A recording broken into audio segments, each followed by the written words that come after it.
Hello, my name is HQ of HUMANIST. Welcome to my channel. Please do me a favor. Hit the like button, share the stream, and click the notification button for new content.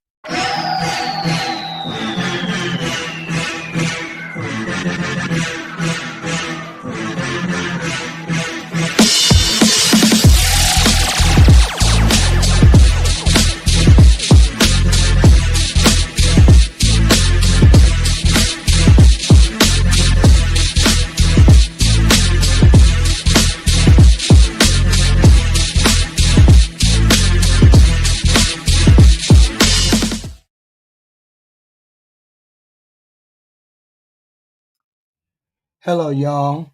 Hello. I'm trying to navigate this weird StreamYard that they have going on. Just have a dual screen, dual this, dual that, which I really don't like, which I really don't care for, right? So I'm trying to navigate it all, right? So we found out that neither party really gives a shit about the working poor. Because the honest to God truth is, ACA or Obamacare, as it's called, the ACA as it's called, is really for a specific demographic that would get ACA. It's not for the people who have jobs, right? It's not for them.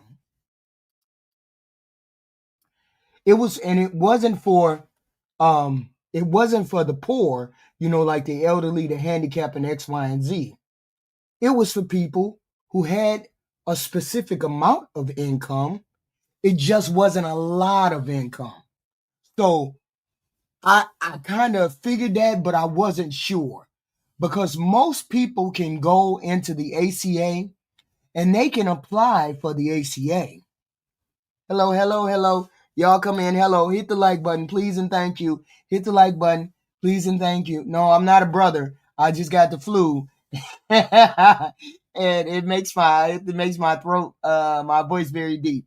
No, but my picture is up there. So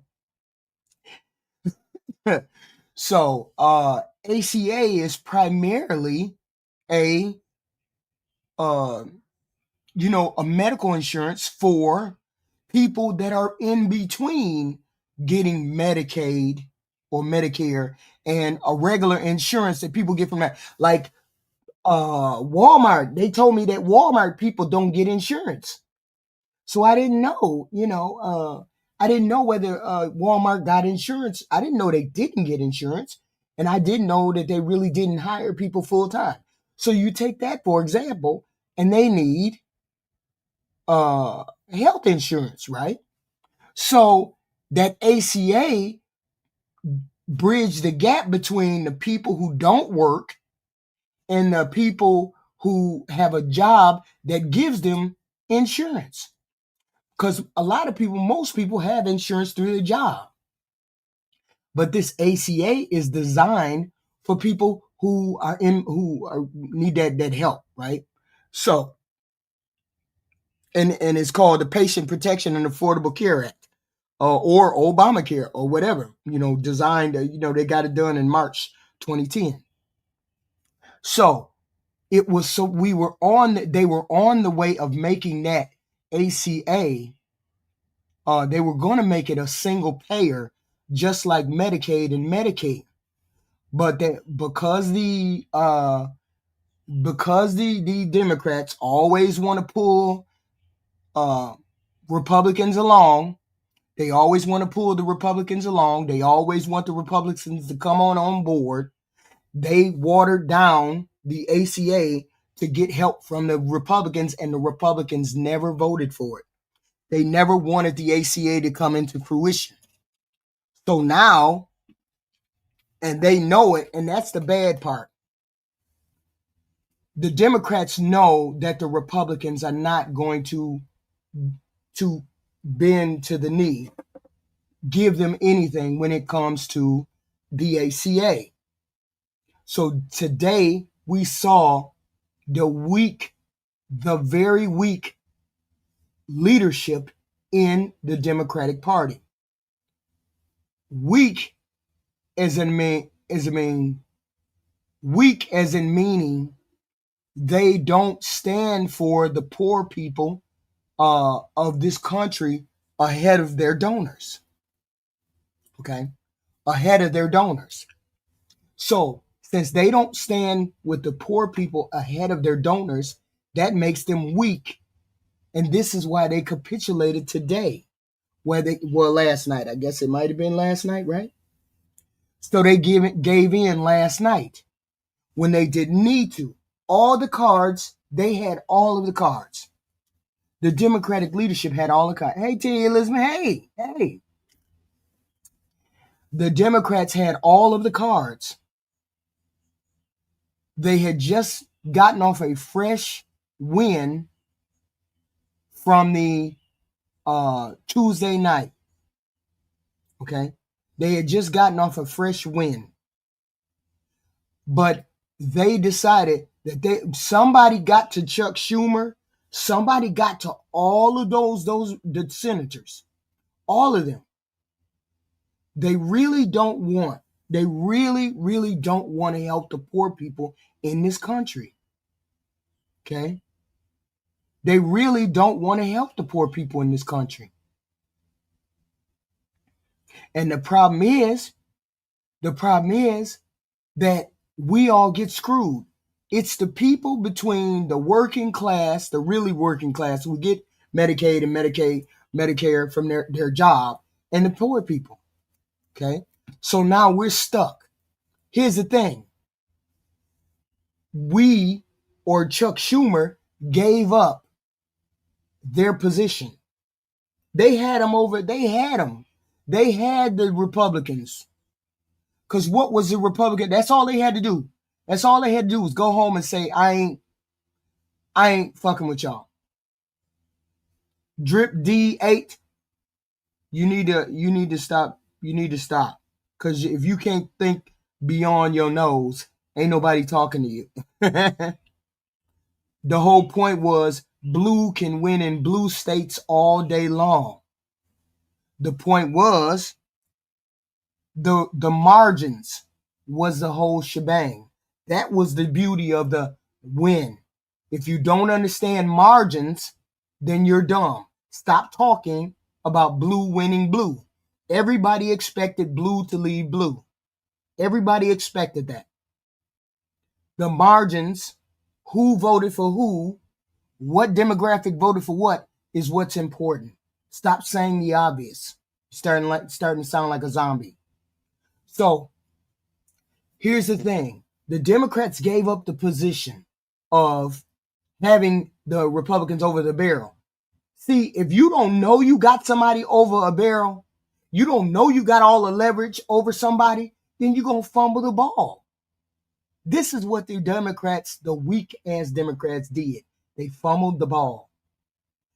If I was in charge, I'd have went home and went on vacation for 3 months. American people be damned.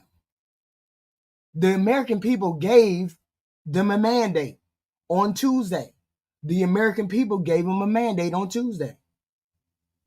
Shut your ass up, Drip D. Shut your ass up. Because you dumb, and now you're going to piss me off.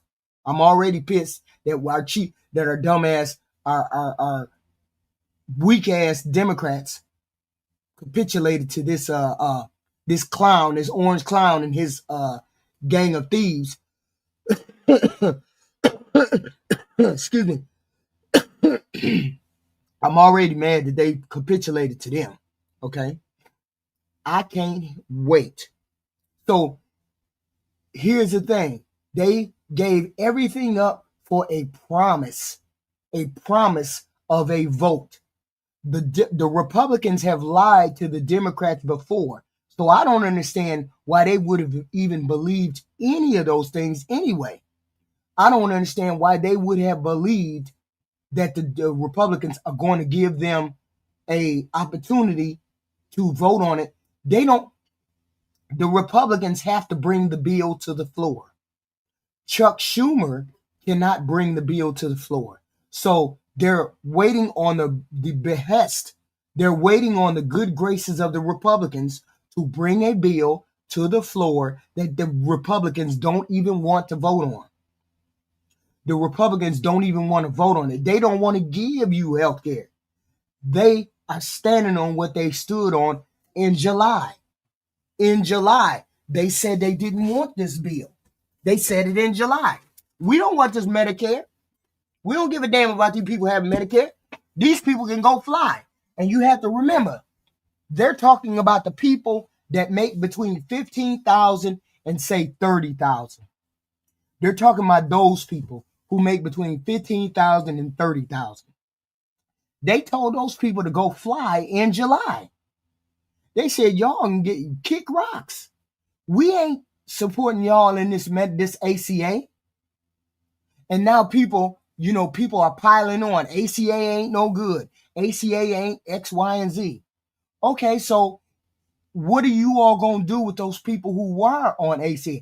Seeing as how all of those people are going to get off of that ACA because they won't be able to afford it. It's going to be 50,000 plus people that get off of it, and then they end up taking dirt naps. So what do you do about those 50,000 is going to end up taking dirt naps because we had this weak Democratic leadership that caved on bullshit, on a promise, caved on a promise of a vote that the Republicans don't want to give them. Okay? The Republicans have never voted yes on any kind of government Medicaid medical at all. Ever. They've never voted yes on anything when it came to regards of medical. I don't understand why the Democrats gave up the position that they gave up just for a promise. And the thing is, I know that these people were set this shit up.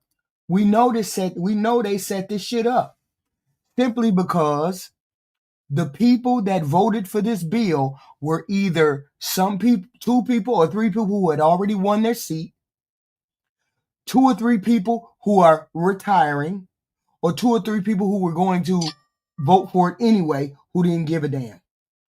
So all of these people had to land on the sword. All of these people who were already getting ready to quit, retire, X, Y, and Z. So those are the ones. So now you think we stupid, like we don't know that this was planned. They would have capitulated on Thursday, right?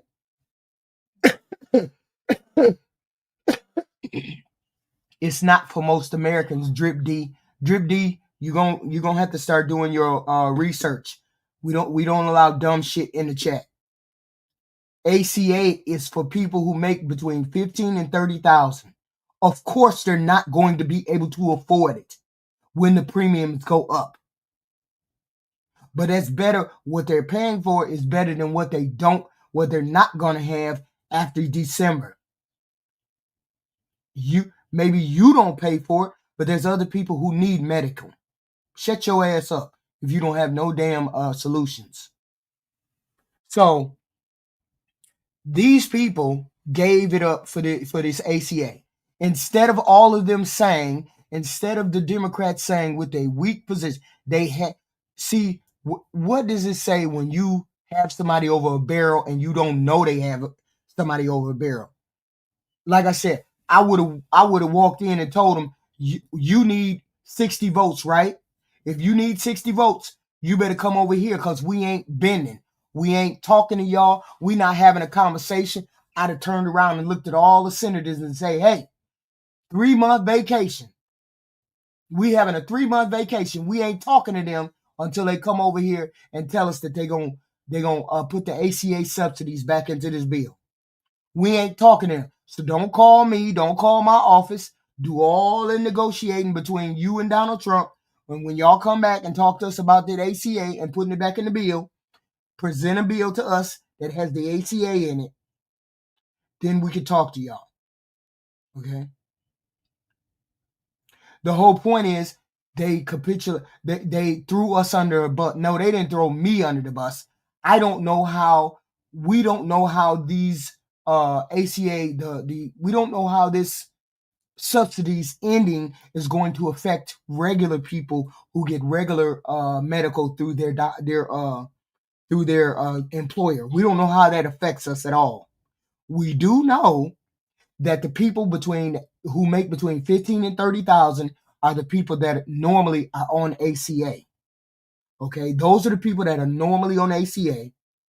And I'm not saying that I'm not saying that their payments are reasonable. I'm hoping that they're reasonable. I don't know. I was going to go on the exchange and I was going to go in there and see what they would give me as a older person, as a retired person, see what they would offer me. Because I know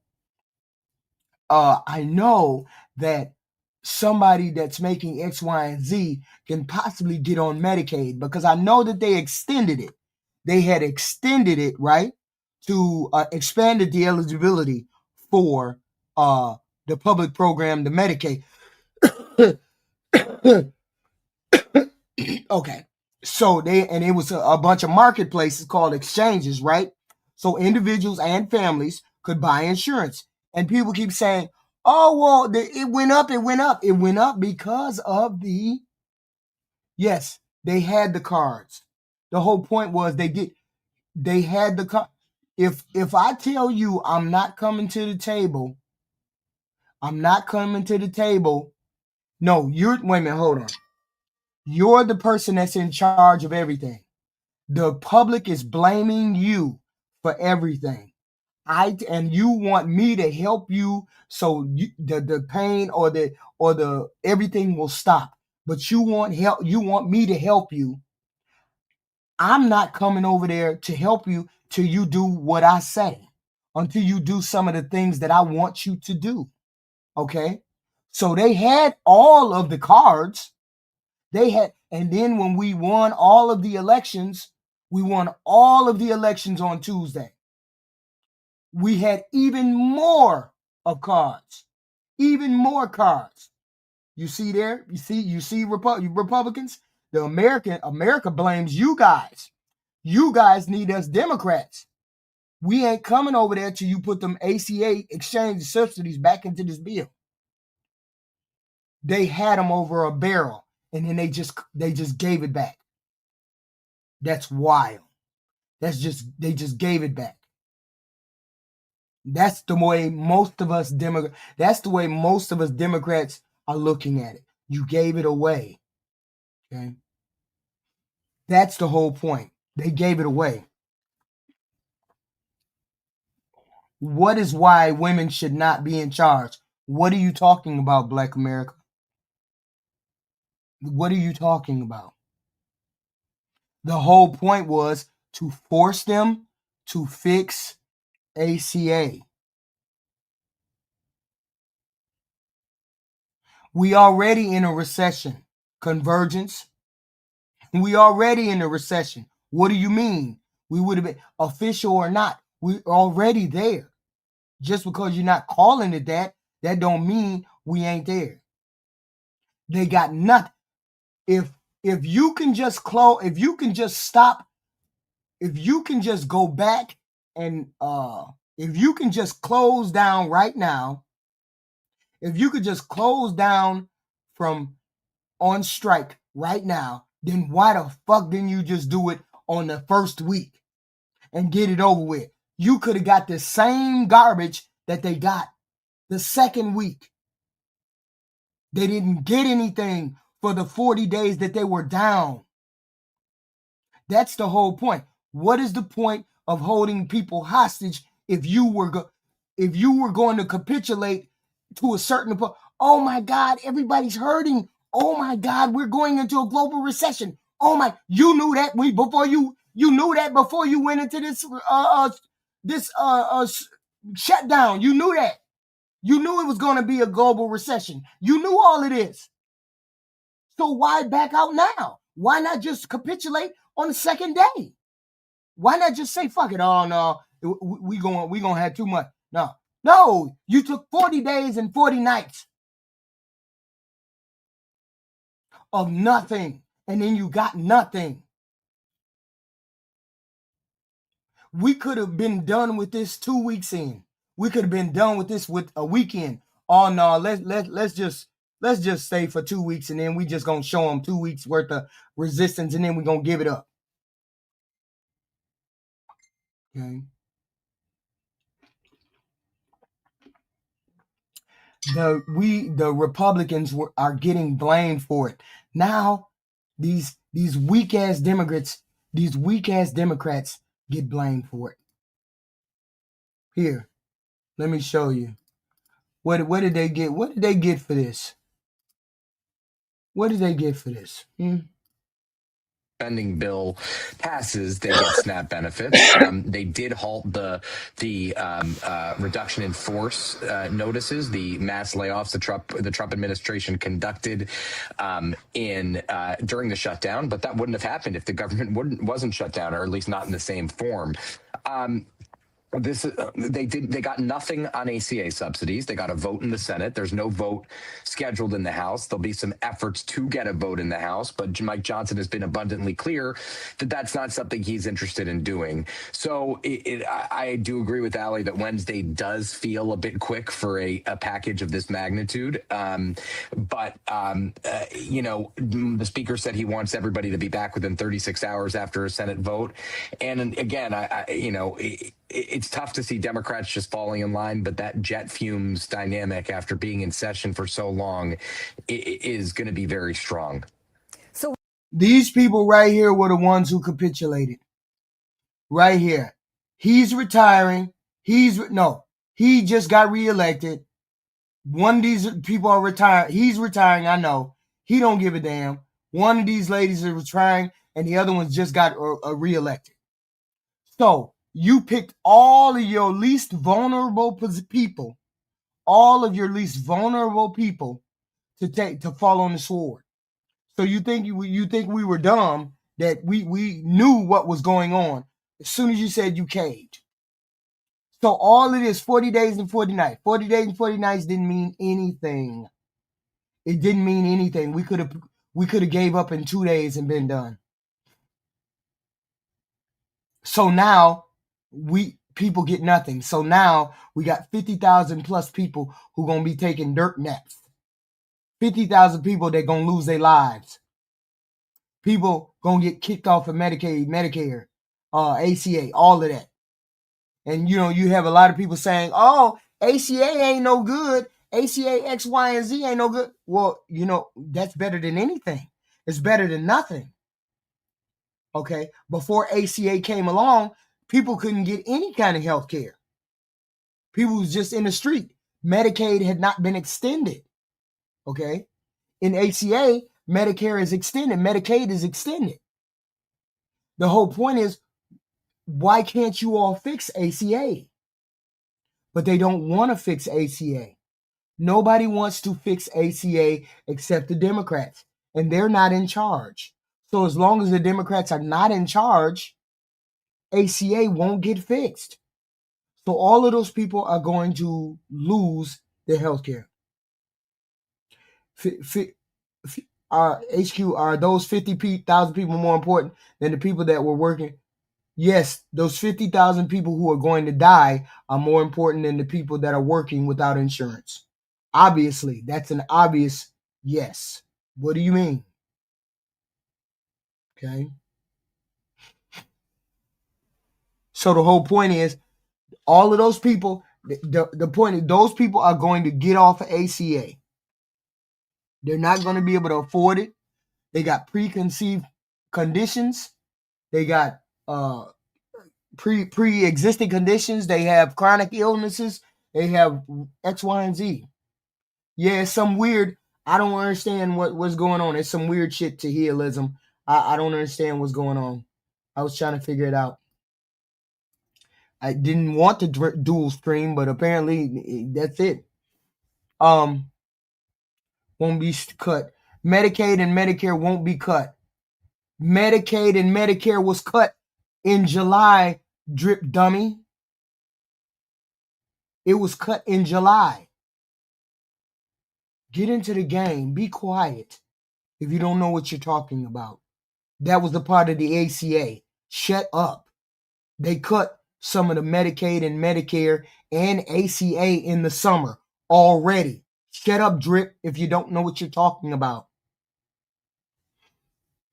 So they already cut portions of Medicaid and Medicare in the summer in the big, beautiful bill.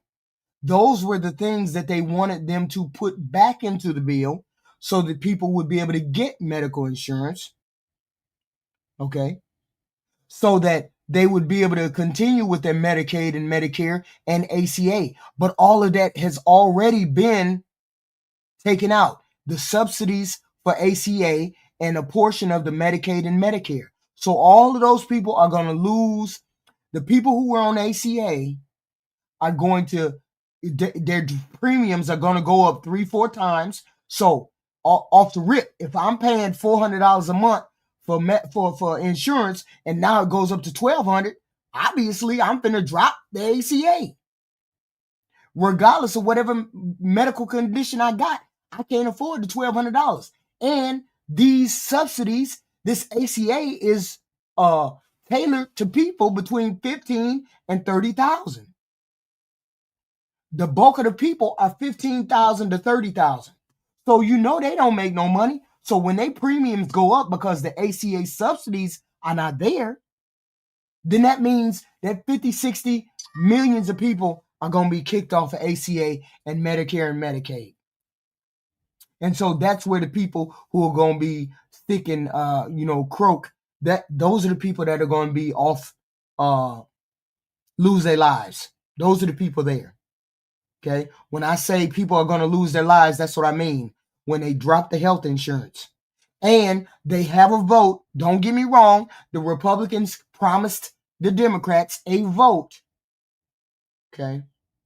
It all depends on if they work for a company, Black America. If they work for a company that offers medical insurance, they might take that medical insurance. But what if their company doesn't offer them insurance? That means they had to go to the ACA. Okay. Y'all see what you got to deal with every day. Every day you got to talk to these goofies. Every day. Every day you got to talk to goofies like Drip. They didn't just cut Medicaid and Medicare fraud, Drip. They cut it because they didn't want to pay for it anymore. Okay? So they promised the Democrats at the end of the year that they were going to have a vote. The Republicans have never voted for medical ever. So they're going to hold a vote and every Republican is going to say no. And they're going to be right where they are today, not getting anything. That's why I said they should not have capitulated. They should have held the line and made the Republicans change their shit. Now they won't change at all because they have no reason to. Because at the end of the year, they only have a promise of a vote, a promise of a vote. Okay? A promise of a vote. What does that mean? That means we don't care about what you want.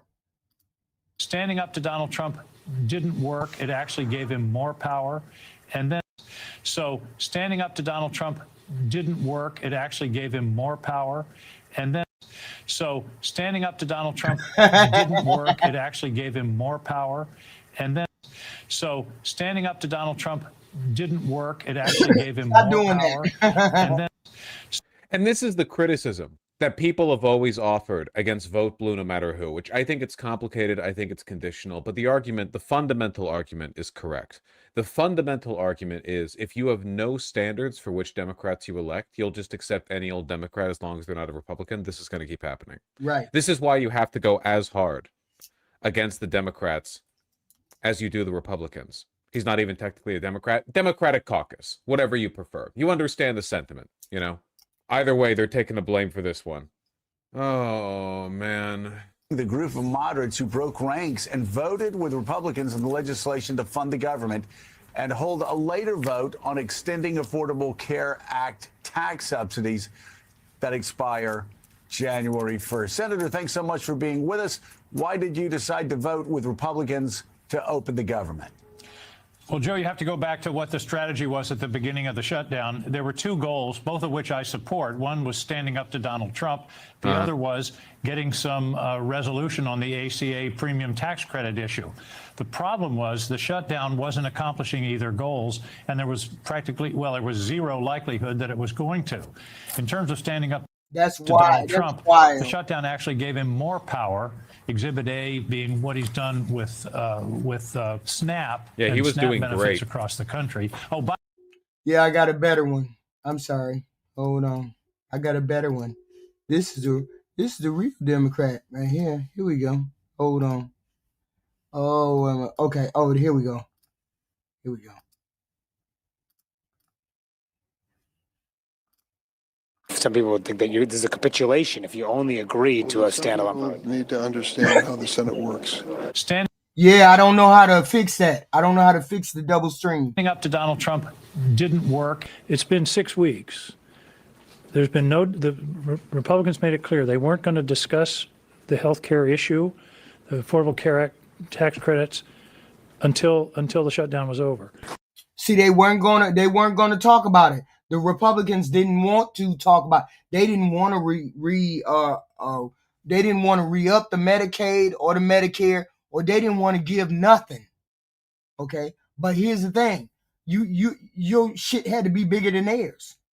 My dick would have been bigger than theirs. Oh, hell no. You ain't coming to the table. We all going on vacation. Exactly what I would have did to them. We have a guaranteed vote by a guaranteed date on a bill that we will write. That means jack shit. That means jack shit. No one in... Because the Republicans can let you write as many bills as you want to. That doesn't mean that they're going to let you pass it. They're going to vote on it. The Republicans are going to vote on it, and they're all going to say no. Okay? The Senate change. James, this is about the future of poor people and people who need help in this country. If your dumb ass don't know how to put down the Democrat-Republican bullshit, what the hell? What the hell is wrong with y'all?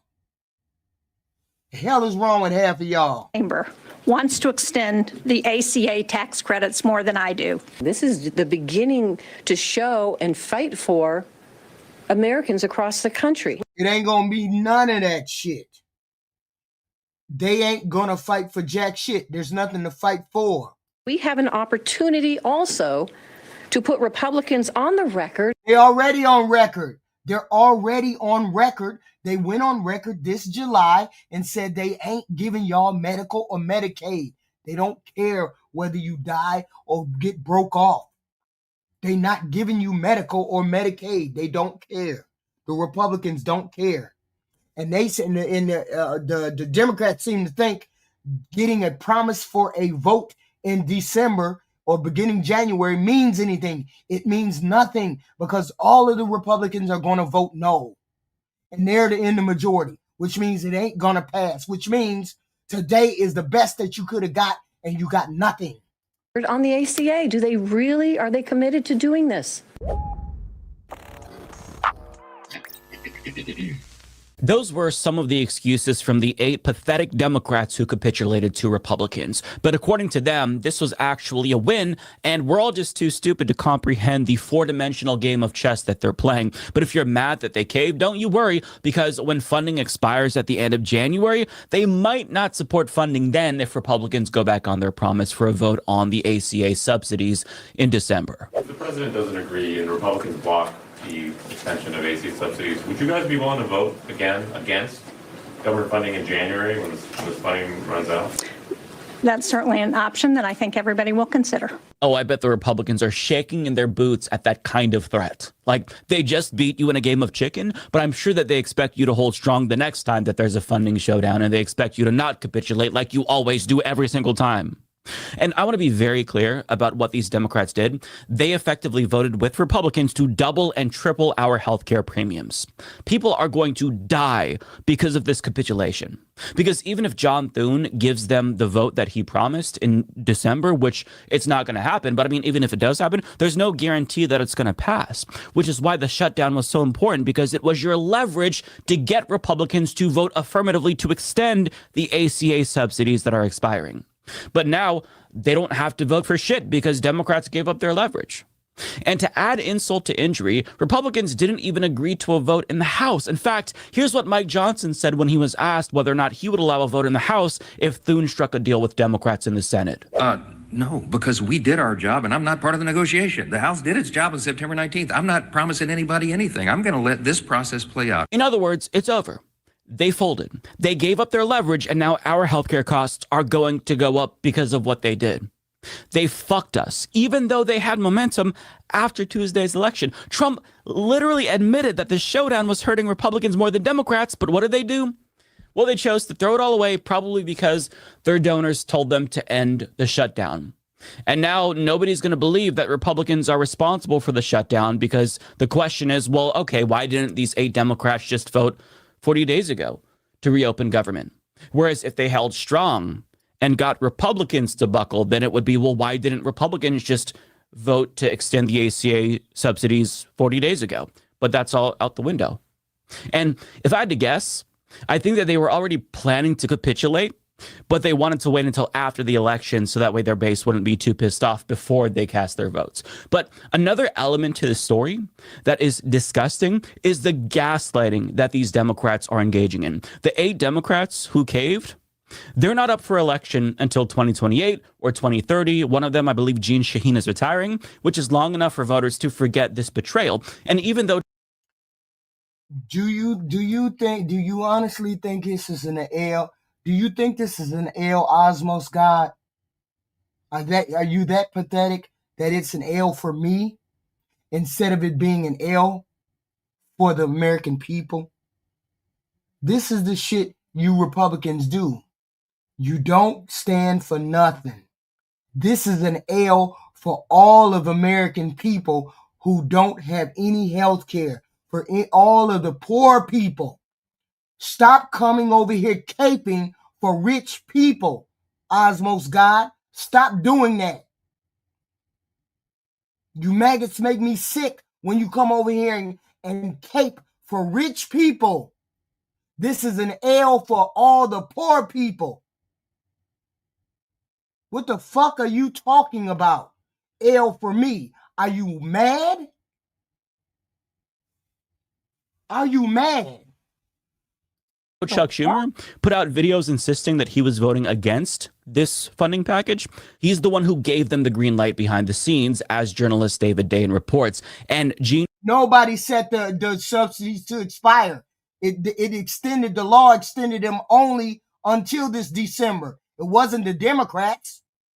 Shaheen confirmed that this was the case in an interview on Fox News. Did you do this outside leadership, and was there a big push for you not to join the others and break the 60 threshold? No, we kept leadership informed throughout. In other words, Chuck Schumer knew, and he's putting on this show to obscure his role in order to avoid blowback because he's responsible. And we know he's responsible. We knew that Chuck Schumer had another agenda. That's the whole point. We need to get rid of all of these people because they just screwed a portion of the electorate that can't afford insurance as it goes. They can't afford insurance now. But because the Democrats were trying to hold out for the poor people, and Chuck Schumer said, oh no, let's just give in to them. Now they get nothing. All of those poor people, what the fuck you think those poor people are going to do and they don't have insurance? What the hell is going to happen now? And he already got a lot of shit earlier this year when he caved, so he didn't want the backlash again. So that's why he's like putting on this whole charade and why those 8 Democrats are giving him cover. At best, Chuck Schumer failed to whip votes to stop his caucus from betraying their voters, but at worst, he orchestrated the entire fucking thing. Either way, he's culpable here. And there are reports that there were 10 Democrats who were actually planning to cave, but presumably, this is my speculation, they opted to just have 8 Democrats cave in order to minimize backlash because there are a lot of Democrats in vulnerable seats, so they want the party to not be as hated going into 2026. And while all of this is going on behind the scenes, you have Chuck Schumer out in front, disingenuously pretending like he's going to continue to fight and that the fight's going to continue regardless of how things come out. Like, I want to show you this video where he's talking about, oh, well, if this happens, we're going to continue to fight, even though he knew that this was the way that the vote was going to go. Just watch this disingenuous bullshit. It's just so infuriating to me. However this vote turns out, this fight will and must continue. Democrats must fight because of millions of families will lose health care coverage. We must fight because children who are dying of cancer will not get health care coverage. We must fight because a senior citizen cannot afford to pay $25,000 a year just for health insurance. We must fight to keep millions from financial ruin. And that's what I don't like. They knew this is a game with all of those people. It's a game with the Republicans and the Democrats. It's a game to keep us stuck where we are. The whole point was you all should have gotten that Obamacare taken care of. What you really should have did was you should have just extended Medicare and Medicaid to all of those people. Instead of putting Obamacare or ACA into place, you should have extended the Medicare and Medicaid. Now the Republicans came back around and are trying to get rid of the Medicaid, Medicare, and the ACA. Why not just try to fix it? Okay. Why not try to fix it? Okay. Of course I'm going to vote. Of course I'm going to vote for Democrat, Fred. I am a Democrat. I'm not a Republican. Your company, your party only cares about the rich. Don't come over here caping for the rich people, Fred. Don't come over here caping for the rich people. Don't do that. Okay? Don't do that. Your party has done enough damage to this country. But I think it's a game between both of these parties. I think it's a game to keep people from having from having health care, from getting a book. Because if you have decent health care, if your health care doesn't cost that much money, you can don't have to worry about going to the doctor. You don't have to worry about getting sick. You don't have to worry about all of those kind of things. Nobody gets played, Fred. You get played. You gave your money to a rich man who gave your money. No, I'm sorry. You got scammed out of your money by a rich man who gave your money to rich men, including Argentina. Shut your ass up. So if you voted for Donald Trump, you the one got scammed. We didn't get scammed. Y'all got scammed. So the whole point was, if we could have got them to fix ACA in some way, shape, or form, if they would have got that, I would have been okay. But they didn't even get that. They didn't get no promise to fix ACA. ACA needs to be fixed. That's the whole point. It needs to be fixed and affordable for these people who make between $15,000 and $30,000. Great job, Chuck. Love the passion there. You can really tell how much he cares. You know, the fact that he had to read what a staffer wrote for him on a piece of paper instead of just speaking from the heart really demonstrates how much he cares about us losing our healthcare, right? Listen, obviously, he doesn't give a shit about us. He doesn't give a shit. Difference is, Osmos God, I didn't want my money to go over there. You wanted your money. You wanted to pay for the rich people. You wanted to get scammed out of your money. I didn't want to get scammed out of my money. About Americans who are going to die because they're going to lose their health care. And if he did care, he wouldn't have let the 8 Democrats that voted to betray us. And this is like, what, the 1,000th fucking betrayal in the last few years? But at least his donors are going to be satisfied with the outcome, right? We might lose healthcare. People might have their premiums double and triple. People might die if they lose their healthcare, but at least the donors are going to be satisfied, right? Because that's what Chuck Schumer cares about at the end of the day. That is all these people care about. But the silver lining is that Chuck Schumer may have just put the final nail in the coffin of his career, because this is the second time in the same year he bent over and spread his ass cheeks for Republicans. And voters are starting to realize that nothing is going to change so long as leadership remains in place. And people are so fucking pissed off that now they're starting to speak out. All 8 of the Democrats are getting ratioed and ripped to shreds on Twitter. And some of their colleagues in the House are also outraged, seeing as how this capitulation reflects. As they should, as every person in Congress should. Every one of them should lose their job. Republicans and all the leadership. Republicans and Democrats. Thank God we're on track to get rid of the Republicans, because they have no pushback for what's going on. And we need a change in leadership, and we need some kind of pushback. The Republicans have no pushback. I guarantee you, the ACA, these people are going to have no health insurance. The hospital's going to be overrun. All of those things. Because nobody has any pushback for these Republicans. Nobody has any, even including these weak-ass Democrats. Yes, we definitely need term limits, because you need to do whatever you need to do in order to make the country better. When you are not making the country better, you do not deserve to have your position. That includes Democrats. And I'm a middle of the road Democrat, almost an independent. But you need to lose your job. Every last one of these people need to lose their job. If you cannot figure out how to give poor people health care, if you all, none of you all can figure out, Democrat and Republican, can figure out how to give people health care, all of you guys need to lose your jobs.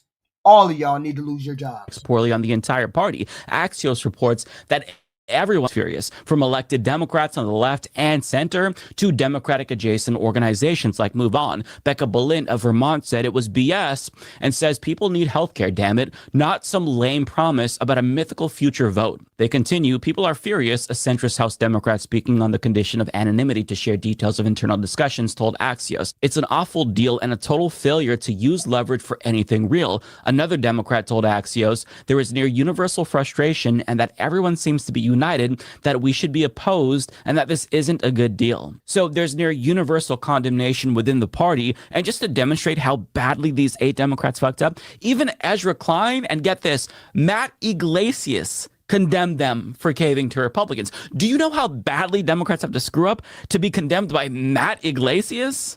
To show you what I mean, he tweeted, I was sympathetic ex ante to the view that Senate Dems were being pushed by an angry base into a tactically unwise course of action. But in fact, it's worked just fine, and both the polling and election results confirm that. Bizarre to give up now for peanuts. Yeah, so needless to say, when the party is even disappointing Matt fucking Iglesias, they're in pretty bad shape. But to say that they're getting peanuts would be too generous, because they're getting jack fucking shit. And I think that The Onion put it best. Democrats sick of being blamed for cowardice on issues they actually just don't care about. Another one, Chuck Schumer helps pull Democrats back from brink of courage. You know things are bad when a satirical news outlet does a better job at accurately portraying the situation than any mainstream outlet could. But here's the thing. There's always going to be a rotating villain in a party that has effectively controlled opposition for all intents and purposes. So controlled opposition, meaning you didn't see or hear them say anything. You didn't hear them say or do anything against the Republicans. You didn't hear them say Republicans don't want to give y'all health care. You didn't hear them say Republicans are cowards or Republicans are X, Y, and Z. You didn't hear any of them say that, because they already, all of them are under the same umbrella, getting paid by the same people to screw over the American people. All of them, Republicans and Democrats. That's why they need to be gotten rid of. But see, the problem is the left are in minority. So therefore, they're not the ones that are really the most harmful. The most harmful right now are the Republicans. So those are the ones that have to go. Those are the ones that have to change, because they're not doing anything for the American public. The Republicans they got rid of Medicaid and Medicare. They cut a portion of that out. How much, wait a minute, portion it out. What did they do? Medicare is, okay, they did $536 billion in cuts out of Medicare. Okay. Medicaid is set to see a large reduction in their enrollees, eligibility verification rules, all of that. So it's a whole bunch of cuts. Okay. Even though it doesn't happen right like immediately, all of these things are going to be cut, specifically out of the Democratic social programs. So we're going to be screwed. So neither party wants to help the common man, the poor man. Neither one of them wants to help the common poor man. If it's not Joe Lieberman, then it's Joe Manchin and Kirsten Sinema. If it's not them, then it's John Fetterman and Jeanne Shaheen. There's always going to be somebody that they present us with as scapegoats, so that way we direct our anger towards them and think about the Democratic Party's numerous failures as individualistic as opposed to systemic, when it is indeed systemic. It is nothing more than political theater, what we're seeing. And this is probably the most explicit example of that I've ever seen. This is all political theater. All of it, including the Republicans and everything. All of this shit is theater, okay? The whole point is we need a whole nother party. We need a different party. We need some kind of party that started that we need to get rid of these parties. We need to support maybe a working class party. I don't know, a working class party, a poor man's party. We need to figure from the ground up. We need to support different candidates. Different candidates that are not Democrat and Republican. Because they're not meaning anything. The Republicans proved that they were for the rich this summer when they decided that they were going to give all the tax cuts to the rich. They didn't give jack shit to the poor people. They could have extended the Medicaid, Medicare to the poor people. They could have did that, but they didn't want to. They cut all of that out. That's the whole point. They got rid of all of that. From poor people, y'all. Between 15 and 30,000, they got rid of those subsidies for those poor people, which meant those subsidies would go up, which they knew once the subsidies went up, the Republicans knew once those subsidies went sky high and were taken away, that the poor people were going to abandon the ACA because they couldn't afford it. They knew what they were doing. But make no mistake about it. Almost every single Democrat is to blame here. Some more than others, yes, but all of them are to blame because they are collectively protecting leadership from accountability when they should be throwing them to the fucking wolves. Case in point. Do you support Chuck Schumer to lead Senate Democrats going forward? So, Chris, again, we found ourselves in a situation I don't think the Senate has found itself in before. I will note, Senator, that given two opportunities, you did not voice your unequivocal support for Chuck Schumer, but his job, at least for the moment, is not over. If this compromise plan does lead to the government... I will say Chuck Schumer and the leadership of the Senate are dealing with an incredibly complex situation. Now, if you look online, people are reacting to that clip positively, and they're viewing Mark Kelly's refusal to endorse Schumer's leadership as significant.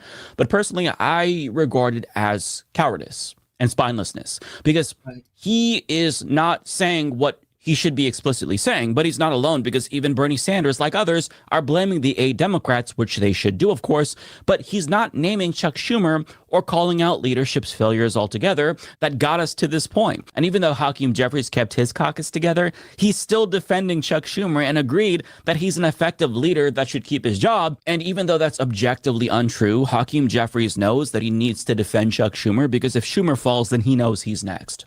But nothing is going to ever change if leadership remains in place. But the dam is actually starting to crack, because Ro Khanna, to my knowledge, became the first sitting Democrat to explicitly call on Schumer to be replaced. Mark Pocan essentially did the same thing while not naming Schumer explicitly. So Democrats are starting to dip their toes in the water to see how calling on leadership to resign feels. But it's our job to kick their asses in the fucking water and force them to call out leadership and put pressure on them to resign. See, if we pressure Schumer himself to resign, that's not going to work, because he doesn't care what we think. He's proved time and time again that he's not going to heed our calls for him to resign. The last time he buckled, he was going on a book tour as if everything was copacetic after he just fucked us over. He doesn't care. So that's... He's beholden to his donors. They are all beholden to their donors. AIPAC, Israel, you name it, they're beholden to those people. above and beyond us poor people. So they don't care. They're going to do what they want to do because they don't care about the regular, everyday, average American person. They know people are going to die because they don't have this ACA. They know people are going to be broke off come January because they don't have ACA. They don't care. They don't care one way or the other. That's why I'm asking all of you who have Democratic senators to call on them and politely demand that they ask Chuck Schumer to resign. If you have one of the 8 Democrats who betrayed us, then call on them and let them know that they disappointed you. But if you have a different Democratic Party senator who didn't betray you but hasn't called on Chuck Schumer to resign, which is all of them, I'm going to put a link under the like button to a directory that'll give you the phone numbers of your U.S. senators. My senators are Ron Wyden and Jeff Merkley, and I'm going to call them to initiate what I'm calling Operation Oust Schumer, because we cannot let this stand. If there is no accountability for what just happened, then nothing is ever going to change. And it's not like getting rid of leadership is going to solve all of the Democratic Party's problems, but accountability is the first step to actually course correcting. Yes, and we got to do that. We got to start holding them all accountable. We got to start holding all of the Democrats accountable. We got to start definitely holding the Republicans accountable. The problem is, I don't get to vote for Schumer. I'm not in his state, so I don't vote for Schumer. Makes no sense. My whole point is we have to hold all of these senators accountable, including the Republicans, when they do bullshit like they did with this big, beautiful garbage bill. Nobody that was poor got anything out of this big, beautiful bill. Oh, that's what I meant to ask. Whoever voted Republican, any of you maggots, put in the chat what the big, beautiful bill did for you. You all hit the like button, the subscribe button, the share button. Please and thank you. Put all of that down. Put your like button, share button, subscribe button. Do it now. Like button. Click the like button. It's right there under the video. Please and thank you. Click the like button. Okay? I don't have Schumer in my state, so I would not vote for Schumer. But we have to start holding these people accountable, Republican and Democrat, until they start doing things for the poor people. Because the poor people are not getting anything out of this government. We just keep going on and on and on and on. I want to know, what did the big, beautiful bill do for you all? Since you all like to cape for rich people, I'd like to know what it did for you poor people. Okay? And that's the problem with you, user. You live in this country too. And you all haven't done anything for this country either. That's the problem. So the first one I'm going to call on camera is Ron Wyden. His number is 202-224-52. Shut your ass up, Rainy girl. Don't come over here caping for rich people. Don't come over here caping for the rich people who gave your money away. You got scammed out of your money, and then the scammer gave your money to rich men, and then the rich men gave Argentina money, scammed you out of money like that. Don't come over here caping for no rich people, Rainy girl. 42, and please do not call my senators, call your senators, because we need all of them to know that we are done. How you got poor people over here caping for rich people against poor people? Make it make sense. With leadership, this was the final straw.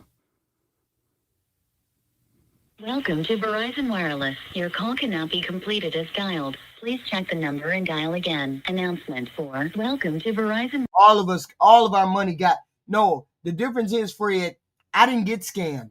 The people who voted Republican got scammed. We didn't vote Republican, but our money had to go over there. So we got scammed. You got scammed. We didn't get scammed. We knew that he was going to scam y'all. We knew that. Wireless. Your call cannot be completed as dialed. Please check the number and dial again. Okay, let me try Merkley. I don't know why it's not going through. I'll get another number for Wyden in a second.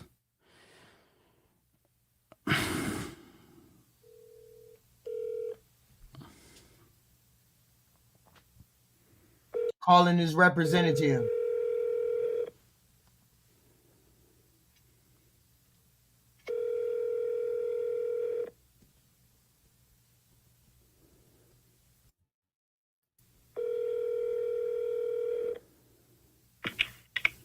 Senator Merkley's office, how can I help you? Hi, this is a constituent of Senator Merkley. I just wanted to call and request that he become the first senator to call on Chuck Schumer to resign. I've got a little note of that now. Was there anything else you wanted to add?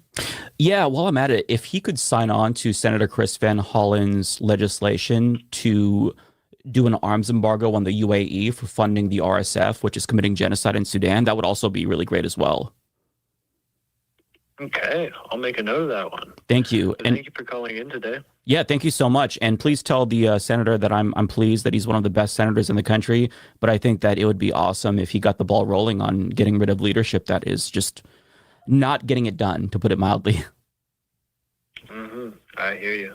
I'll get that logged down and pass it off to the senator. But thanks for calling in, and I hope you have a good day. You too. Thank you so much. Bye. That's how you do it. You call up your senator and you say, I'm not satisfied with what you're doing. And so therefore you can log into that. You can call them and then do that with your senator. Everybody can do that with their senator. Okay, so I'm going to call Ron Wyden's Portland office. 9 times out of 10, you're probably going to get an answering machine. But, you know, sometimes you get to talk to a person and just be polite because they're not responsible. They work for shitty, corrupt senators. So be polite, but, you know, don't be afraid to tell them how you feel.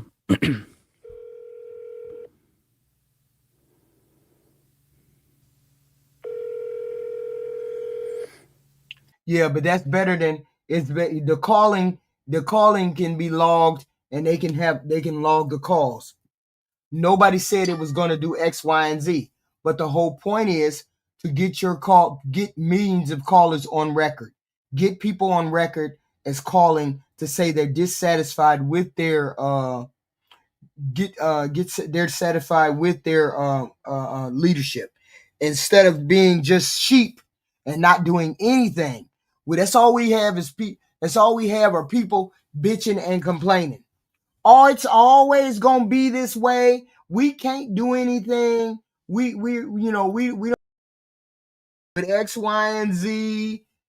Of course, if you don't have anything to say, you don't want to do anything, that's fine and dandy. Some of us want to get involved with this, our government. Some of us want our government to be better. Some of us want our government to work for all of us. That's the whole point. Do you want the government to work for you? Do you want the government to work better for you? Or we just going to take it up the ass every time they want to take our money? Okay. That's all everybody is doing now. The only thing you can do is start at the bottom. And hopefully you make a change one way or the other. All I know is I'm sick of all of these Republicans and these Democrats. Sick of all of them taking the money and saying they're helping American people. Yeah, brain rot, run wild. They running wild in here. They crazy up in here. The government should work for us. Are you crazy, JD? What the JD? Are you crazy? Are you crazy? Y'all wild. You come in here with that bullshit again, don't y'all? Zombies. Okay. We don't have to deal with the calling, but sending weapons to Israel, who is committing a genocide on the Palestinian people, and stop taking APAC money in 2025. There's no reason why you should be still supporting them. On top of that, support Medicare for all, because if we had a universal single-payer healthcare system that was free at the point of service, we wouldn't be in this predicament in the first place. And you've never supported Medicare for all. And if you don't actually start changing for the better, I might have to think seriously about voting for a primary opponent next time you're up for election. So let's get the ball rolling. Let's get Schumer out. Otherwise, nothing is going to change. Thank you so much for your consideration. All right, so you know what to do. Call your senators and let them know that this is not okay. They must request that Senator Schumer resign. This is Operation Oust Chuck Schumer, and it starts with us. He's not going to go down if we call his office, but, you know, if you call your senator and let them know you're not happy, then that's how maybe we give them a nudge in the right direction. So make those calls. Yeah, so this is where we at. So this is where we at. This is what we got to do. We got to do something because the leadership has to go. We got to get rid of the leadership. I don't know how it is, but some of us have got to get on the same page. Okay. See, the problem is people have a problem with ACA. ACA needs to be fixed. Out there who's making $85,000 a year. That's not a huge, that's not, billionaires or anything like that, but that's a higher earner in this case. Here's their current premium, $7,225 per year. That's 8.5% of their income. That's sort of the top end under the current rules. Under the change, if it expires, that will jump to $25,000 per year. That's almost a 30% increase. That's almost 30% of their income. Not an. I couldn't believe that they booed his ass, Ty Pro. I couldn't believe they booed him. 30% of their income for the year. That's a tough thing if you're making $85,000 a year. Just made it clear they weren't going to discuss the health care issue, the Affordable Care Act tax credits. Thank you, Ty Pro. Member for 3 months. HQ, keep cooking, and I'm glad they booed Trump. Lions won on Sunday. Ooh, that's bogus. They did. People can't stand Trump. That's the honest to God truth. They can't really stand him. But they got to put up with him, and we'll hopefully when we get to next midterm, we can burn up either the House or the Senate or both. Because if we get House and Senate or both, oh yeah, he will be impeached. That's for sure. But all his administration, if they get another president, if they get a Democratic president in 2028, I believe it'll be Gavin Newsom. And then they might try to run, what is his name? The gay boy, the gay one, the one that's the bisexual or gay. What's his name? J.D. Vance. 9 times out of 10, they probably going to try to run him. It's going to be impossible. Oh, it's impossible. Okay, we'll see. The blue wave is coming. It'll come again. We ain't worried about it. Because they can't stand Trump. He's at his lowest rating, 37%. He's at the lowest rating that he's ever been. They can't stand him. Nobody can stand him. Even his party can't stand him.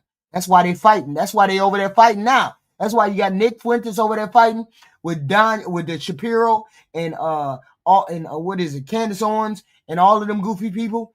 That's why they over there fighting, because they trying to figure out what the fuck they gonna do after he kicks the bucket. They can't stand him until the shutdown was over.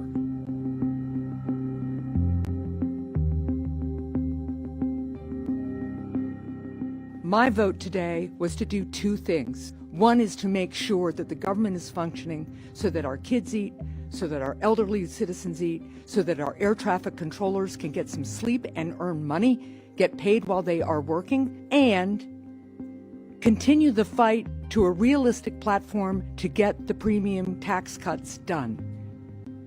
And if that is not successful, then shame on the Republican Party and shame on Donald Trump.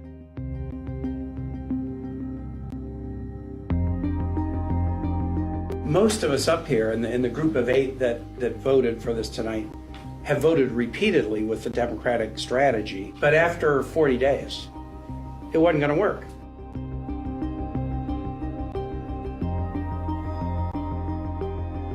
We have a guaranteed vote by a guaranteed date on a bill that we will write. Which means nothing. Which means the Republicans are going to vote no on everything. And they're in the majority, which means getting a vote, guaranteed vote, written by you means nothing. That the Republicans will write, although I do think it's important for us. That's the problem with you, Mad Lady Libby. They're tired of the Republicans, not the Democrats. They're tired of the Republicans. Please understand where you all are at in history. That's why you're having the infighting that you're having now. They're turning on each other. Please understand where you stand. Please understand where you stand. So here's an explosive update on the government shutdown is what I'm hearing, right? So it's not what you're being told. That's all I got to say. Yeah, we just had a blue wave because they can't stand Democrats. Libby, you're a zombie. The headlines say it's about healthcare and rising premiums. You've heard it all, right? And then Democrats are saying that Trump wants to raise the cost of Obamacare. Well, it's not that he wants to. That's not the full picture. Here's what's actually going on. So when Obamacare, which, as you know, is the Affordable Care Act, first came in, it made health insurance mandatory. But after COVID, President Biden signed new legislation that temporarily expanded subsidies, basically tax credits, to make health insurance cheaper for Americans. Now, these weren't just discounts. And here's how it works. It's pretty scary to think about it. Department of the Treasury sent the difference in cash directly to the insurance companies. So if your premium was, let's say, $600 a month, and the new plan lowered it to $400, the government literally paid the $200 difference straight to your insurer. That's billions of tax dollars going out every single month directly to private insurance companies. Those enhanced subsidies expire on the 31st of January or 31st of December 2025, and starting in January, that money stops.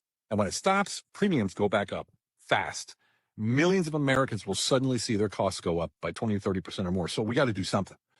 So why is Washington gridlocked? Well, because those subsidies aren't just helping you. They're a cash pipeline for the insurance industry. And there it is. It's also free money for illegal health insurance. Boom, there it was. And when that pipeline closes, the insurance companies lose billions of free money. That's why the Democrats are filibustering and refusing to move forward. They're not doing it for you. They're doing it for the companies funding their re-election campaigns and the illegals who they hope will vote for them. Insurance companies, pharmaceutical giants, corporate donors, the groups that pump millions into campaign coffers every cycle is who we're talking about. They're telling the politicians, you either extend this program or we're going to fund your opponent next election.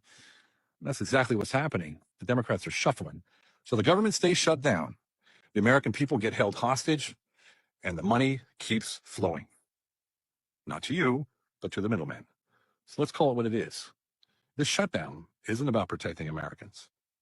It's about protecting a cash pipeline from the U.S. Treasury straight into the private corporations and a new voter bloc for the Democrats. And until we break that loop, until citizens start leading, not career politicians protecting their donors, nothing changes. That's the citizen leadership I always keep talking about. Focusing on what's real, following the money and demanding accountability, not headlines. Because the truth is simple. If you're paying the bill, then you deserve to know where your money actually goes. Wouldn't you agree? To no one's surprise and everyone's disappointment, the Democrats have caved. Yes. Hate to say that we saw this coming, but they held out longer than we thought they would. I think it's important to note that everyone who voted for the bill is not up for re-election in 2026. Most of them are all above the age of 70 and may not even be running for re-election when they're up for re-election. I think it's like 2028, 2030. It's a bummer. It's disappointing. Supposedly, the leader of the Senate, John Thune, said that they're going to vote on extending the ACA subsidies no later than the second week of December. But the leader of the House, Mike Johnson, said that he's pretty much against the Obamacare subsidies. Look at my hair. I don't care. It's 11:42 p.m. It's gonna be an interesting week. The government is still not open yet. This just means that the filibuster is broken so that the Senate can vote on the CR. And since the Senate Democrats voted to vote on the bill, they are going to vote for the bill. Then it's going to go to the House where they have enough votes to pass it since the Republicans have the majority. And then it's going to go to Trump, who's going to sign it. I'm not sure yet how long the CR is going to extend. I'll try to get that information and get back to you guys. But it's disappointing. I really, really hope that the Republicans stick to their promise and pass something extending the healthcare subsidy. Well, we know that they're not going to do that, hon. We know that for a fact. We know they're not going to pass anything to extend the Medicare and the Medicaid. They already stood on, in July, cutting all the people off of medical and Medicaid. All those people going to get kicked off of Medicare and Medicaid. The Republicans already did it in July. They just waiting for the end of the year. So people keep hoping that the Republicans are going to do it, but they're not going to do it. Ty, I don't know why you arguing with all those racists in the chat. They ain't nothing but racists. Plus, they bigots. Plus, they hate gays, trans, immigrants, Hispanics, brown. They hate everybody. Everybody. Those are Republican ghouls. They're called ghouls and zombies because they don't stand on nothing. Ain't no sense in arguing with them people. You just having fun. You just betting at nobody that has no kind of a thought process. All the ghouls. but I'm not betting on it. Anyway, just wanted to update you guys. It ain't illegals getting cooked. Happy. Here's an explosive update on the government shutdown, is what I'm hearing, right? So it's not what you're being told. That's all I got to say. The headlines say it's about healthcare and rising premiums. You've heard it all, right? And then Democrats are saying that Trump wants to raise the cost of Obamacare. Well, it's not that he wants to. That's not the full picture. Here's what's actually going on. So when Obamacare, which, as you know, is the Affordable Care Act, first came in, it made health insurance mandatory. But after COVID, President Biden signed new legislation that temporarily expanded subsidies, basically tax credits, to make health insurance cheaper for Americans. Now, these weren't just discounts. And here's how it worked. It's pretty scary to think Oh about. my God. Did you just say the Medicare and Medicaid was extended? No, it wasn't. It was cut. You see how the MAGA people just say any old damn thing? They just cut all of that Medicare and Medicaid. They cut all of that. It ain't no extension to it. I don't know where you get that there's an extension to it, Fred, but you're ill-informed. They got to read the bill. We already read the bill. We know they cut Medicaid and Medicare out of the bill. Up and That will down. continue to rise. Obamacare, the signature legislation of the Obama era, now with premiums set to spike 300%. Young people now fleeing the program, and NPR saying that this is a death spiral for health insurance. They cut $536 billion in cuts over the next decade of the big, beautiful bill. $536 billion out of that bill. $1 trillion in cuts over a 10-year period. Medicaid is going to be cut, reduced. It's not cuts to benefits today. Jesus. And of course, Republicans don't like Obamacare, but remember this? I mean, that guy was popular with a lot of people on the left. Obamacare was this idea of universal health care, where health care is not a privilege but a right. This is from the Obama era website. The idea is this idea of risk pooling, where you put people into a risk pool and that is what makes insurance work. The problem with Obamacare is that people were forced to get into the risk pool. It wasn't optional. So there was a $750 annual fine for people who didn't want to participate in Obamacare or take on a health insurance program. This was hotly contested, and initially a district court found this unconstitutional. Then the Supreme Court overturned it and said that the individual mandate that forced people to buy health insurance, oftentimes through the health insurance marketplace, that was constitutional. And the unique thing about the ACA or Obamacare is that insurers were required to use a single risk pool when developing premiums. This is a problem. See, a risk pool assumes that risk is evenly distributed, like a random weather event. You're like, oh man, stinks for you, good thing that we all share the risk of insurance, now you get an insurance payout.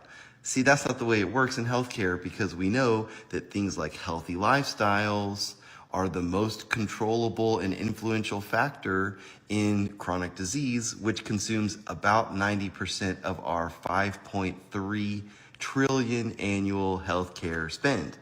In fact, when Democrats created Obamacare, they largely ignored every basic actuarial principle of insurance. And I don't know if they did this because they just had never done any business before and didn't know that the math wouldn't math if you basically forced people who were healthy to pay for something they'll never use, to then basically transfer their wealth to people who were unhealthy, or they just ignored that and thought that they would just sell this to the commoners and lie to them. But the only reason it hasn't already collapsed is because the Democrats passed additional taxpayer subsidies that insulated the insured from rising costs. So basically, taxpayers just paid more for this, the mistake of the Democrats. But I tell you who did get paid. So Obamacare was passed in March 2010. So the stock price of United Healthcare Group, one of the largest insurers in the United States, was $34-ish at the passing of Obamacare. In 2023, we were at about $600. That's a pretty good return on Obamacare. Or Merck, one of the biggest pharmaceutical companies, whose stock price was $36 on passage of Obamacare, and then up into 2023, it was more like $140. But now, the average family's health insurance plan is $27,000 a year, which is making people leave the Obamacare program, leave the marketplace. I mean, who can pay $27,000 for health insurance that you still are going to pay to receive care under, because you have deductibles that are often in the range of $20,000 or $30,000. So now all these health insurers stocks are crashing because enrollments are dropping. And now you have doctors doing things like opening their own cash pay clinics saying, we do not take insurance. Maybe that's because people like this lady were quoted $5,100 to get an MRI through her insurance, but if she paid cash, it would just be $700. Trump has tried to do something about this with pricing transparency executive orders. The first one ordered healthcare providers to just publish their prices, so then they just buried them on websites that were like 300 pages deep. So then he did a second one that makes it so that their prices have to be machine readable so that computers can go and get those prices and do things like set up price comparison websites. But regardless, John McCain in 2017 was the one who surprisingly shocked all Republicans and voted against the repeal of Obamacare, keeping it as law. So I don't know what the future is, but Obamacare is not working, and it's about to enter its death spiral phase for health insurance. Dear friends, this is what the Democrats in Congress don't want you to know, that this shutdown is a big ploy to cover up their mistake with Obamacare. I'm sorry, I meant the Affordable Care Act, which, by the way, was the greatest lie in the history of healthcare in America, because the affordable premiums are really not affordable when they keep rising. Healthcare costs keep climbing while too few healthy people buy in. Insurers must cover everyone. He said, when too few healthy people buy in. That was the basis for Obamacare. Healthy people had to buy in too. But once they got rid of the individual mandate, healthy people didn't want to buy in. When they could have bought in and it could have made better, but they didn't want to buy in. So this is where we at now. What do we do to fix healthcare? Even those already sick. So they raise the prices so that they can stay afloat. When the Obamacare was passed by the Democrats, they didn't care that the plan was a big pyramid scheme. They just took the lobbyist money and filled the pockets of the big insurance companies with your money. The proposed budget cuts, what did you find? Yeah, look, as you said, Mika, healthcare has become the major issue in this shutdown, and for good reason, as I'm going to show you. You haven't heard Republicans say lately, let's repeal Obamacare, have you? I haven't heard it. You probably haven't heard it, because it's not popular to say that. So they've been doing it surreptitiously, piece by piece. They are dismantling Obamacare, and that is what the Democrats are fighting for in this go-round. So let's take a look at the numbers. Obamacare started right about in here and with about 45 million Americans uninsured at the time. We brought it all the way down here to 25 million. In other words, 20 million Americans got insurance, largely, if not entirely, because of Obamacare. And now a combination of changes is going to bring that back up here. And it's going to take away 70% of the people who got health insurance under Obamacare are going to lose it, both because of what's in the big, beautiful bill and because of what's on the table right now, which I'm going to explain. And you can see it breaks down to a few pieces. These are the changes made in the big, beautiful bill. That's 10 million of this 14. And now what's on the table for this shutdown would be 4.2 million more people losing their health insurance if the Republicans get their way. 1:29 a.m. Senator McCain re-enters the chamber. Senate Majority Leader Mitch McConnell stands at the front of the room like he had most of the night. The grin on his face, though, quickly disappears. Mr. Peters. Senator Bernie Sanders appears to nudge Senator Jeanne Shaheen as if to say, watch this.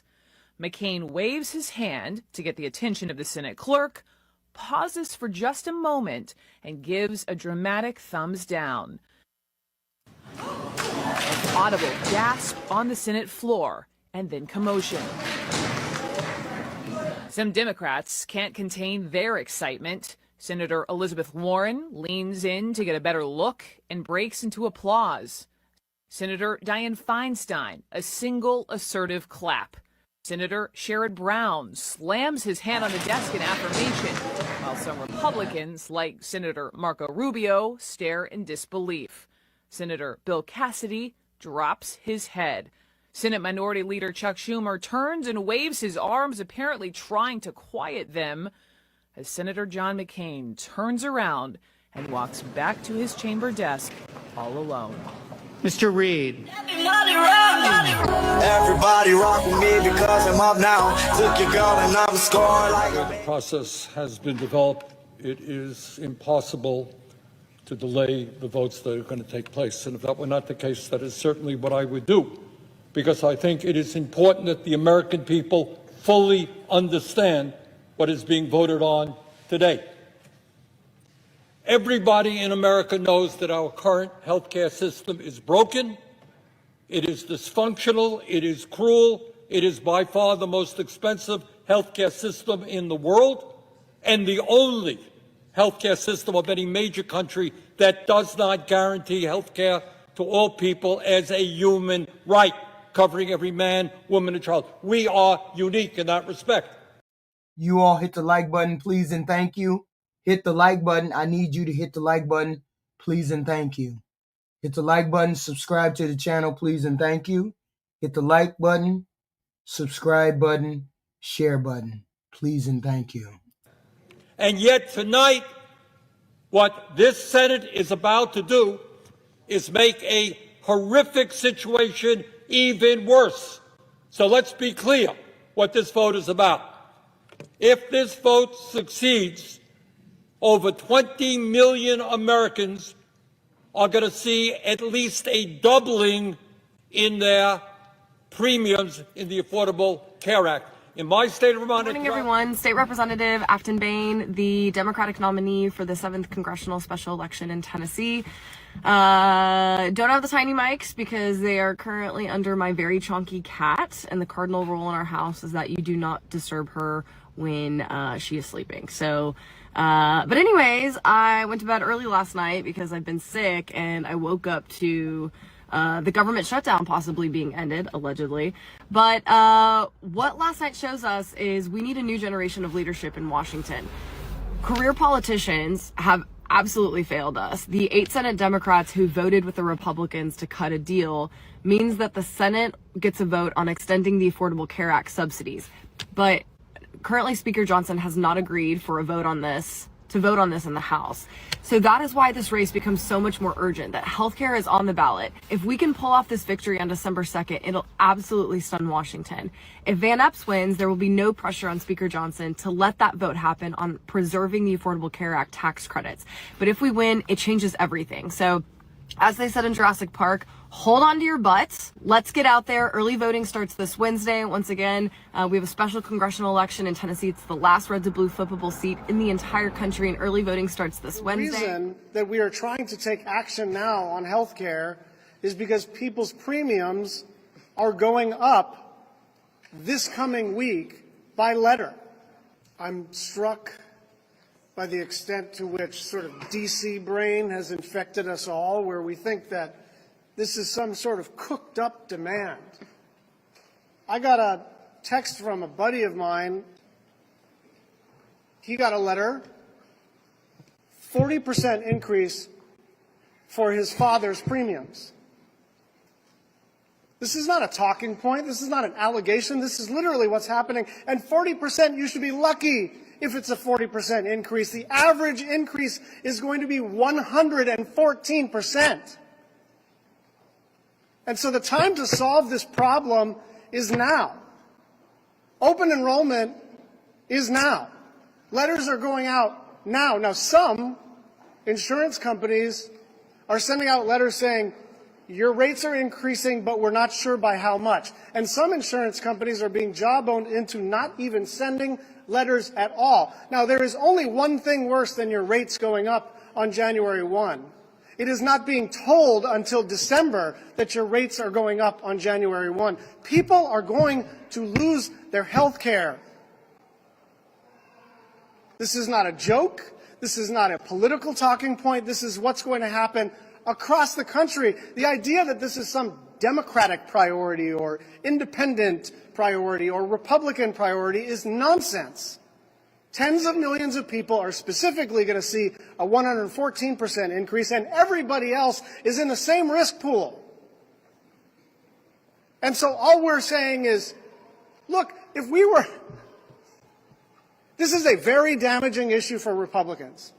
And if we were terribly cynical, we would just let them stew in it. But we want to solve it because we care in our bones about the people we represent.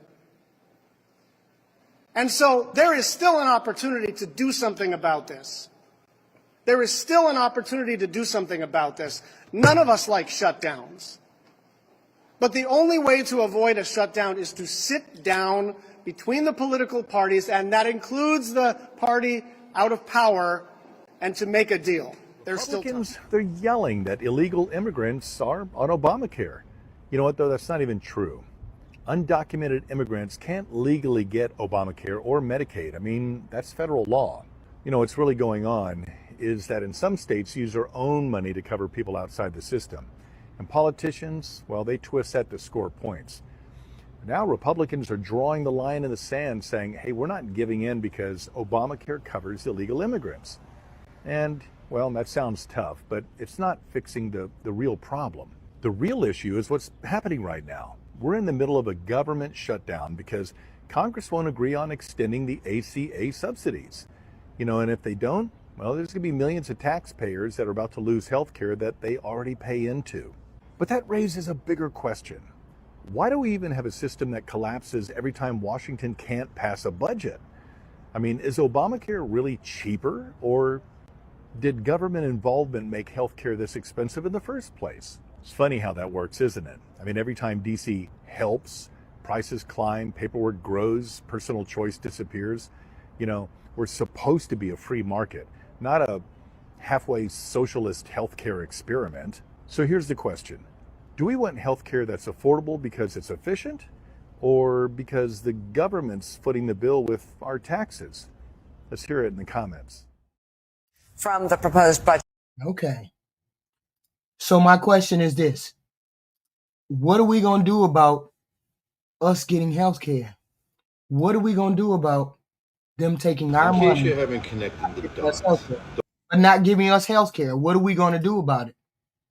People need health care regardless. They're going to need it because they don't want to help us do anything else. So we're going to... Here it is. In case you haven't connected the dots. The whole reason this is happening. The whole reason is because... We've already fact-checked that. You all haven't fact-checked it. Someone going into a hospital, they're legally obligated to help people who walk into a hospital to get health care. If they walk into the hospital to get health care, doctors are legally obligated to do that.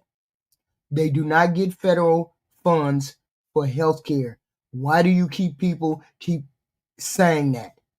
You need to freaking read. The states are the ones who extend health care if it's extended, not the federal government.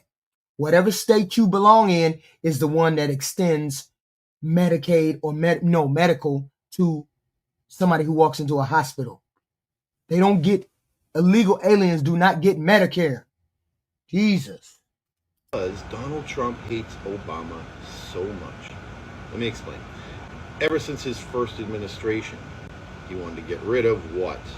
Obamacare, the ACA, and for many of his base, they wanted to get rid of Obamacare but keep the Affordable Care Act. This is the type of intelligence that he has behind him. So he hates Obama so much that he's never had a plan that could replace it, that would be better. I mean, his whole first administration, it was 2 weeks away, it was 2 weeks away. All the way through, all the way up until he ran a second time and lost.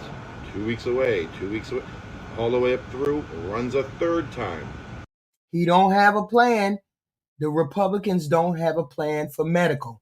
That's the problem. They don't have a plan to help anybody with medical. 2 weeks, didn't even mention it anymore. It was a joke. Let's be real. Did anybody even ask Donald Trump about his new health care during his third run for presidency? No, because we all knew he didn't have one. We all knew he couldn't do anything that was better than the Affordable Care Act or Obamacare for some of you. So what does he do? He destroys Obamacare.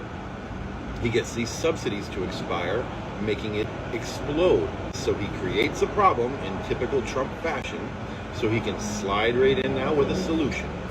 And guaranteed his solution is not going to benefit the American people. His solution is going to benefit his donors, people that put him into this position. This is the quid pro quo part. These are how these healthcare billionaire organizations and companies get their return. And profits will rise and skyrocket for all the people that supported him off of our backs, because we're going to have to go through a huge period of hurt with the prices going through the roof, because he's going to destroy what's in place now before he can put something else in that's going to be much higher than we were paying before and nowhere near as comprehensive, but it'll be better than what the ACA turns into when he's done with it, making himself look like a hero in his mind anyway. Share your thoughts in the comments section. Follow me. It's like this whole blue wave didn't even matter. So the government shutdown is finally over, I guess, after 40 days. But let's be real. This deal is a straight up slap in the face to the American people. The Senate passed a short-term funding bill that reopens the government, but only until January 30th. So they basically hit the snooze button on another shutdown. And only a few departments, such as Veterans Affairs, the Department of Agriculture, which includes the SNAP program, and Congress itself, get a full year of funding. And everybody else, well, they're back on the chopping block in less than 3 months. Now it has to move to the House for voting, and then it goes to the president's desk for signing. And the fact that the Democrats agreed to this without securing healthcare subsidies for millions of Americans is insanity. The Republicans basically said, yeah, we'll vote on that in December. But there's no guarantee that they'll actually do that. So now people's healthcare is political hostage again. 8 Democrats crossed over to help Republicans break this filibuster. Fetterman, Cortez Masto, Durbin, Hassan, and King, and a few others who aren't really seeking re-election, basically said, yeah, let's reopen the government now and hope that they keep their word later. Like, have they not seen? Couldn't they see that this deal gives the Republicans exactly what they wanted? They get to walk away saying, see, we ended the shutdown. They get a political win and an escape route from the mess they created. And now, instead of owning the chaos, they can spin the story and basically blame the Democrats for the shutdown and for whatever happens next with healthcare. So when millions lose their coverage next year, guess who's taking the heat? Not them. Congress made sure they got full year funding for themselves. But your healthcare? That's pending review. Make it make sense. The last shutdown this long was in 2018. 7 years later, and it's still the same story. Politicians play chicken while real people suffer. So the government's pretty much about to reopen, but it ain't gonna be fixed. We got another shutdown cliff in January and a healthcare cliff in December. And a Congress that seems more interested in protecting its own paychecks than yours. If you have Obamacare and you don't want it to be 75% more expensive, then you want Democrats to win this government shutdown fight. That's what's on the line. Simple as that. Republicans want to pass a resolution that will make subsidies for Obamacare disappear and in turn make it 75% more expensive for the average person. Democrats don't want that to happen. Which would you prefer? The ACA did not make anything cheaper. What it did is it made insurance mandatory and told companies that they had to cover more stuff for more people, whether they needed it or not. And when you add coverage, prices go up, not down. That is simple math. But then they realized, people can't afford these new prices. So what do? They created subsidies. What are subsidies? Taxpayer money to help pay the bill. So now you have these people out here saying this mad shit. The whole point is the subsidies went up. When the subsidies went up, They went up simply because the individual mandate went away. And once the individual mandate went away, because the Republicans took the individual mandate away, once the individual mandate went away, all of the people that were left on the ACA were elderly, disabled, handicapped, people who couldn't get coverage prior. People who couldn't get coverage prior. And once those people who couldn't get coverage prior were stuck on the on the ACA prices went up. So prices are cheaper when you have a lot of healthy people. For example, if you have 100 people that get on the ACA and 2 of those people have high diabetes and heart trouble, but the irregular 98 of them don't, then you could just charge regular pricing because all those other people are healthy. But if you have more people who have heart disease and more people who have diabetes on ACA than you do regular people who don't have anything wrong, then the prices are going to spike, which is what happened with ACA. So now we have a pricing out of the market for people because there's more people who needed to get insurance, who had pre-existing conditions, who had chronic illnesses that are on the ACA. Because before ACA came along, people couldn't get insurance unless it was sky high. Now it's going to go sky high because the subsidy is about to expire. This is what we're and the people who normally couldn't get insurance between 15,000 and 30,000, which is primarily people who are disabled, elderly, handicapped, whatever, because they don't work that many hours.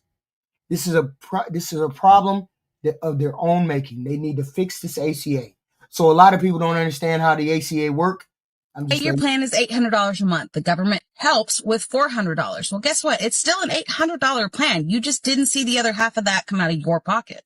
This is not girl math. It does not make it cheaper. It just hides the real price tag and shifts the bill to the taxpayers. And that missing $400 goes straight to the insurance companies. It's like welfare for billion-dollar corporations. And now the Democrats in the Senate are holding up the government over another $1.5 trillion to extend those same subsidies that were always meant to expire this year, by the way. Yeah, but you do the same thing with your private employer.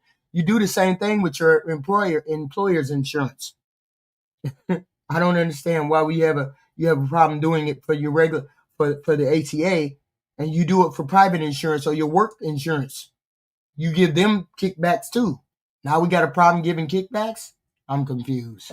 They're not out there fighting for your doctor visits to get cheaper. They're out there fighting for their donors' profit margins. So no, subsidizing the ACA did not make healthcare affordable. It just made insurance companies richer while the taxpayers got the bill. So we were paying for that anyway. So my question is this. Why can't we make it so that people can get free health insurance? Or we can give all those people regular Medicare and Medicaid and just be done with it without having premiums. That way, nobody gets a kickback. The government gets all of that information. Government gets all of that. I don't know.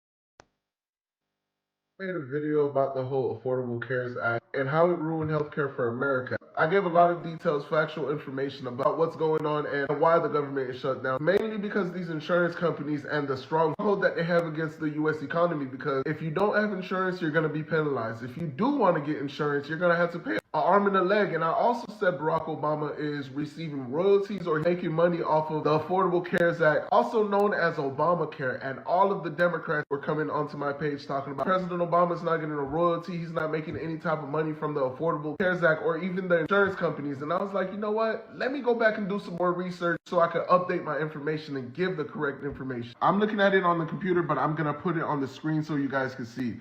Former President Joe Biden with $8.2 million he received from insurance companies. Mitt Romney, a Republican, $7.7 million. Kamala Harris, $6.7 million. Hillary, $5.5 million. And our favorite one, Mr. Obamacare himself, $5.5 million. And now we're back to Mitch McConnell. He's a Republican, but he's really a Democrat. He's just there for the Democrats to have more votes. He doesn't fall to any Republican politics. Chuck Schumer, another Democrat, $2.9 million. As you can see, we have all these politicians from Democrats and Republicans that are making millions of dollars, making things a lot more expensive. And come around tax season, if you do not have insurance, you're gonna be penalized. But these goofballs in total made over. But that's the whole point. The whole point is to make Obamacare better. Are we going to make Obamacare better, or are we just not going to do anything about the healthcare? Then scrap the whole thing, and then we have people who are going to die, who can't afford, who going to have medical somehow, some way. So what do we do? What do people do? Do they just let the healthcare go by the wayside? Because that's not what we can do. Most of these people, you can't scrap it. You need to have something to replace it. Stop saying scrap it. Come up with an idea. What can we do? You either make it better or replace it. Why don't we just do the socialized healthcare? Why don't we give the socialism? Why don't we give them the Medicare and Medicaid? Why don't we just give them that? We can do that. That'd be amazing. Then we could just get everybody can get Medicaid and Medicare. Then we ain't got to worry about all that. Okay. You all hit the like button, subscribe button, share button, do all of that, please and thank you. Hit the like button. Blue Cross Blue Shield. But here's the thing. The insurance companies don't want to take on people who have chronic illnesses and people who have pre-existing conditions. They don't want to take those people on. And so those are the people that are going to be thrown to the wolves. Socialism works just fine. We have socialism all throughout this United States. Stop it. If you don't know that, then be quiet. So the whole point is have them join the Medicaid, Medicare, okay? Medicaid, Medicare, do what you got to do. Put these people on that. Hopefully we can pull something together so these people can get some kind of help. Because this Medicaid and Medicare, what they got going on, this insurance is not working for our people. And they're getting kickbacks and they're taking the money, and these people are still not getting all the coverage that they need. So we have to do something. We have to do something. We cannot just drop them off of the ACA. We just can't drop them off in the middle of nowhere and not have medical insurance. Okay? Here's the thing. Even if you just paid cash, you still the medical bill, and most people before ACA came along were going to the hospital, right? They were going to the hospital and they were getting their Medicare from the hospital. The bills were skyrocketing. Now that stuff goes back on your credit report. Y'all do know that the Republicans lobbied and got our medical records to be put back on our credit report, right? So if you have a medical bill, they will put that on your credit report now. It is what it is. The Republicans lobbied to get that back on your credit report. So now we need to have something in place to help these people. We don't know how or when, but we need to start advocating for that because everybody needs medical. Everybody needs medical, dental. They need all of these things. And it's great. It's amazing. Everybody's healthy and they got medical through their job. But not everybody can afford to have medical through their job. Okay? There's people who can have jobs and there is no medical in that job. Okay? Some people don't have medical through their job. Okay? And what do we do about those people who don't have medical through their job? Looking up this information because it's literally here for, and it's a .org site. These people love to say President Trump loves the misinformed people, but whenever something doesn't make sense, I look up information, I repeat the information. You got Democrats coming on here talking about, I don't know what I'm talking about. Look at what happens if they expire. It becomes a very different ballgame. 4 million people become uninsured almost immediately based on some estimates out there. Dramatic rate hikes would follow as well. How high would those rate hikes be? Well, if you were making $18,000 a year, not much, your current premium for this is $0. That's great, but then $378 is your new premium. $378 is the change. If you're making $35,000 a year, your current premium, $1,033. Your new premium, if it expires, look at that, more than double. So up 15, almost 1,600. And if you're 55,000, 4,000 jumps up to 5,478, another giant jump there. And look at this on what they call higher earners. Imagine an older couple out there who's making $85,000 a year. That's not. I'm saying that we need to start we need to start voting for them for candidates that are going to forward the American people. The Republicans have the House, the Senate, and the White House. The House, the Senate, and the House, and the Senate. White House, right? Why haven't they put anything in place? Why haven't they introduced their own medical system to help the people? Why haven't they done that?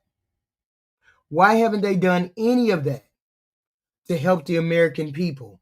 I keep asking people, put in the chat what the Republicans have done for the American people between the amounts of 30,000 and 150,000. What have they done to help those people? Okay. What have they done to help those people that make between 30 and 150K? They have not, nobody has been able to tell me what they have done to precisely help change anything that goes into the pocket of regular, ordinary, middle of the road Americans. Okay. So the Republicans are not doing anything either. Neither the Republicans nor the Democrats are doing anything for any of us. Tax breaks don't mean jack shit when price of food goes up every week. Stop it. So the whole point is we need to have somebody who figures out what we can do to lower prices, lower gas prices, lower food prices, lower all of this stuff that we need help with. Why can't somebody do some kind of mandatory regulatory thing where rent stays a certain amount? Where if you want to rent or you want to have a apartment that's one bedroom, you can't charge no more than $900 for a one bedroom. Or why is it we can't regulate if you got two bedrooms? Why is it that you can't pay? You don't have to pay no more than $1,000 for two bedrooms. Why is it that we can't get somebody who can regulate housing prices? Why is it we can't get somebody to regulate electric prices? One way to electric prices or regulate X, Y, and Z. The whole point is we need to help somewhere. The people who make between 30 and 150K. Okay. We need to have some kind of relief because everything seems to be going up, up, up, up, up. Okay. No, I'm not saying the Republicans here. That's not what I'm saying. I'm saying we need to find somebody who does care. We need to find somebody who cares about the individual person that makes between 30,000 and 150,000. It always seems to go to the rich people above that, but we can't never get any kind of help. Okay. I don't know about nobody else. Every week I go to one of the cheap stores where they got cheap canned goods, and I just buy $50 or $100 worth of cheap canned goods so that I can keep stuff in the house so that if I run out of any kind of food or money, then I can back it up. Okay. But I do know that there's no help coming in any way, shape, or form, but we running towards a cliff. We are running towards a cliff, but I know that we can't afford to give money away like we gave to Argentina. We can't be loaning money out. See, the thing with the money to Argentina was the billionaires and the millionaires invested in Argentina $20 billion. And then once that idiot who ran Argentina, who was in charge of Argentina, burnt up the money, Trump went over there and said, oh, okay, y'all don't have to lose y'all money. I give y'all 20 billion more. I give y'all 20 billion more to cover your losses. See, he covered their losses. We can't get nobody to cover ours. Yes, 40 billion. We couldn't get nobody to cover our losses. Okay, but there's losses that are coming because the economy is about to crash. Soon enough, we're going to start hitting a recession. We're going to start hitting a real recession. Okay, because of the decisions that the Republicans have made. They have made decisions that have harmed this country. They have harmed the country. They have not helped the country. They have dragged more and more money away from the middle class and given it to the rich. Now we all down here starving. We can't get Medicaid. We can't get free lunch for the kids. We can't get regulatory rent. We can't get the food prices lowered. We can't get the gas lowered. We can't get none of that. And yet and still the billionaires and all of them are thriving and doing the best that they can. Okay. And now we got our Republican leaders moving on to military bases. They moving on to military bases like they know some shit that we don't know. Okay. Like we need, and what happened to them putting our homeless into labor camps or putting our homeless into forced labor? Okay. Get them into housing, get them into some kind of facility where they all go to a facility, clean them up, get them off drugs and get them out in the workforce. Make them get on them farms and start picking those fruits and those apples and those berries and all that kind of shit. I don't know. Okay. Help them do something. Help them get up off the street. We don't have homeless on the street. Maybe we can help them in that particular way. I don't know. All I know is we got shit going on and it's not good for any of us. Okay. We are not doing anything for the people that make X, Y, and Z. Okay. So we're sick of doing just nothing. Nothing is happening. Nothing is going on. These people are not helping us. Okay. So we need to force them to do something. I don't know what, but we need to force them to do something. Not a huge, that's not billionaires or anything like that, but that's a higher earner in this case. Here's their current premium, $7,225 per year. That's 8.5% of their income. That's sort of the top end under the current rules. Under the change, if it expires, that will jump to $25,000 per year. That's almost a 30% increase. That's almost 30% of their income, not an income, 30% of their income for the year. That's a tough thing if you're making $85,000.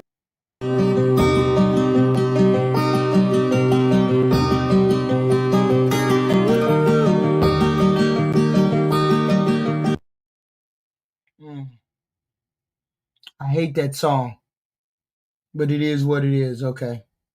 So let it get past. That's when it passed. They got it passed.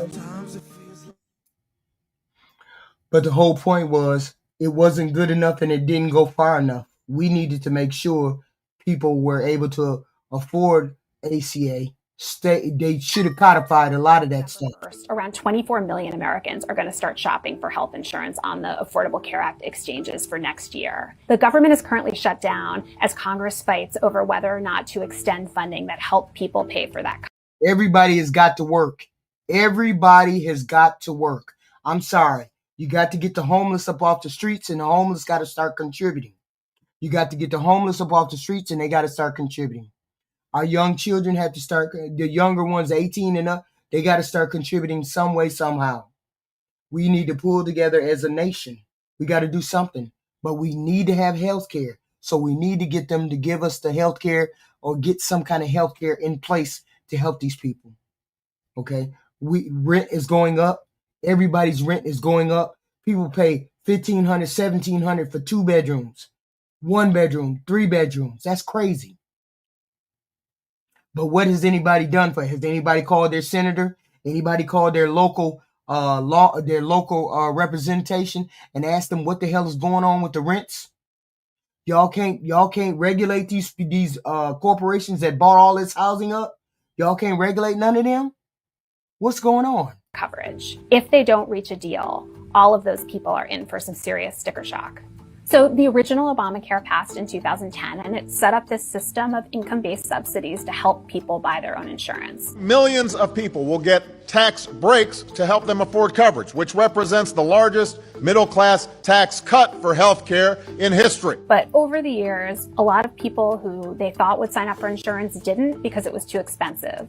So during the pandemic, they extended these subsidies to lower the price of insurance for almost everyone who bought it. This is considered one of the biggest things my administration can do, lower cost and expand coverage. And then what happened was the enrollment started skyrocketing. It's basically doubled. Ironically, a lot of the new enrollment did not occur in states that Democrats govern. It happened in places that we think of as being more Republican. Signups have more than tripled in a bunch of southern states. These are places where there were a lot of low-income people who worked in the kind of jobs that didn't offer them insurance. They are also states that decided not to expand Medicaid under Obamacare, and so that meant that those low-income people didn't have access to any other kind of government program to provide their insurance. If the subsidies don't get extended, on average, the amount people are going to pay for their insurance is going to double. But under the hood of that kind of average increase, there's actually quite a lot of variation. For really low-income people, imagine someone making about $22,000 a year. That person doesn't pay anything towards their insurance now. If the subsidies expire, that person will have to pay. Yeah, it was many factors that made it go up. Healthy people didn't sign up because they had jobs. A lot of people in rural areas, red states, they signed up and then they got on the dole. So it was a lot of factors that burnt up Obamacare. Them taking away the individual mandate, a lot of factors made it higher. Otherwise, at the beginning, ACA, Obamacare was fine when they had their individual mandate, and then people had to sign up in X, Y, and Z.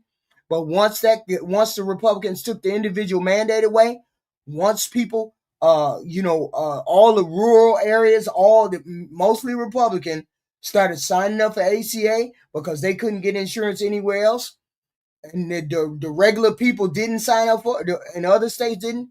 It just went by the wayside. We need to correct ACA. We need to correct Obamacare. $66 a month. For someone earning around $35,000 a year, their premium will go up by $132. And for an older person who's making a little more, say around $65,000, their premiums are going to go up from a couple $100 a month to maybe as much as a couple $1,000 in the most expensive markets. Even though a lot of Republicans continue to dislike Obamacare, they have also come to realize that this is a policy that benefits a lot of the people they represent. There are quite a lot of Republican lawmakers who have publicly acknowledged that they would really like to have a solution to this problem to prevent their constituents from losing affordable health insurance. And I think that's why Democrats have chosen this issue. And I also think it's why there is a chance that there could be a bipartisan deal to extend this funding. Did the Democrats cave, at least 8 of them, in voting to invoke cloture to eventually move on to vote to reopen government? In short, I think the answer is for sure yes. Now, also keep in mind, I think it's clear that within the Democratic circles, they basically found 8 people willing to vote to do this, and the rest of them could vote no. How do I know that? Because the people that are voting for cloture are either not running again or just got reelected, so shows the courage there. But listen, ultimately, the Republicans have made it clear all year that they are not going to talk to Democrats. They've bragged about it. They've bragged about how they don't need them, how they're not going to discuss anything with them. Donald Trump has done the same thing. And all of a sudden, we get to this point where Democrats have a tiny bit of power, a tiny bit. And that is just whether or not to invoke cloture. And so they can have every right, according to the Constitution, to request something for it. And I think they've requested something very normal, which is let's figure out these ACA subsidies, which, by the way, the Republicans could have been negotiating with them the whole time. But what's happened instead? Mike Johnson has kept every Republican home for like the last 2 months, yet they've been paid twice. $30,000 gross for each member of Congress during this shutdown. They had a great Gatsby party. Y'all gonna make me start running for motherfucking office. Y'all gonna make me start running for motherfucking Congress. Y'all keep getting paid like that. Y'all getting that kind of money. Y'all gonna make me try to run for office. At Mar-a-Lago, they're continuing to build this big, massive ballroom. It is completely out of touch with the pain that the American people are feeling in this shutdown. And while I've been in the rooms and I understand like how that pressure grows and how that, you get the calls and the people that aren't getting paychecks and flights are canceled and it makes it really easy to want to vote to reopen government, the Democrats honestly have Republicans on the ropes here. And while pain... They had them on the ropes, but they caved because the donors, the rich donors said, y'all got to cave. Y'all got to give in. We don't give a damn. And so they gave in. They just gave in. They just gave up. All of them. Is certainly bad. Yeah, y'all just mad because Adam told the truth about your your party. Y'all just mad because Adam told the truth about your douchebag party. The long-term gain, which is being able to ensure those ACA subsidies, would have been worth it. But instead, it looks like the pain got too great, and they're going to get promised a vote, assuming that Republicans actually follow through on their promise this time. So I think they did cave. I think the Democratic base has a right to be upset. Can you imagine booing the commander-in-chief when he is reading off the oath of enlistment for the men and women that have volunteered in the American volunteer military to defend your life and your liberty and your freedom, because that is the right and patriotic thing to do. Could you imagine the chutzpah, the vile cretin that would do such a thing? Is nothing sacred anymore? Is there no cultural or political common ground left in this country? You know, once upon a time, we would unify around things like the flag, the military, law enforcement. These days, all of those things are political. If you see a flag, if you see Old Glory hanging out on the front porch of a home, you immediately know that person is a Trump supporter, is a MAGA Republican. Why? Because there's not a Democrat in the year 2025 who will be shot dead with Old Glory hanging out on the front porch. I'm sorry to say it, it just happens to be true. Law enforcement, are you kidding me? The whole anti-cop, defund the police, Black Lives Matter agenda, they're horrific on that. The military now, too. They're booing the oath of enlistment. Disgusting So here's an stuff. explosive update on the government shutdown is what I'm hearing, right? So it's not what you're being told. That's all I got to say. The headlines say it's about healthcare and rising premiums. You've heard it all, right? And then Democrats are saying that Trump wants to raise the cost of Obamacare. Well, it's not that he wants to. That's not the full picture. Here's what's actually going on. So when Obamacare, which, as you know, is the Affordable Care Act, first came in, it made health insurance mandatory. But after COVID, President Biden signed new legislation that temporarily expanded subsidies, basically tax credits, to make health insurance cheaper for Americans. Now, these weren't just discounts. And here's how it worked. It's pretty scary to think about it. The Department of the Treasury sent the difference in cash directly to the insurance companies. So if your premium was, let's say, $600 a month, and the new plan lowered it to $400, the government literally paid the $200 difference straight to your insurer. That's billions of tax dollars going out every single month directly to private insurance companies. Those enhanced subsidies expire on the 31st of January or 31st of December 2025, and starting in January, that money stops. And when it stops, premiums go back up fast. Millions of Americans will suddenly see their costs go up by 20 or 30% or more. So we got to. So why is it that they won't do anything to get the middleman out of the middle? Why won't they get rid of the $200 subsidy that is going to the private insurer and change the ACA so we won't have to pay for the middleman to get money? And then you can straighten out ACA. Why they won't do that? They don't want to do it because it's a gift to the insurance companies. And then the enrollment is going to drop like a rock. Watch. Do something. So why is Washington gridlocked? Well, because those subsidies aren't just helping you. They're a cash pipeline for the insurance industry. And there it is. It's also free money for illegal health insurance. Boom, there it was. And when that pipeline closes, the insurance companies lose billions of free money. That's why the Democrats are filibustering and refusing to move forward. They're not doing it for you.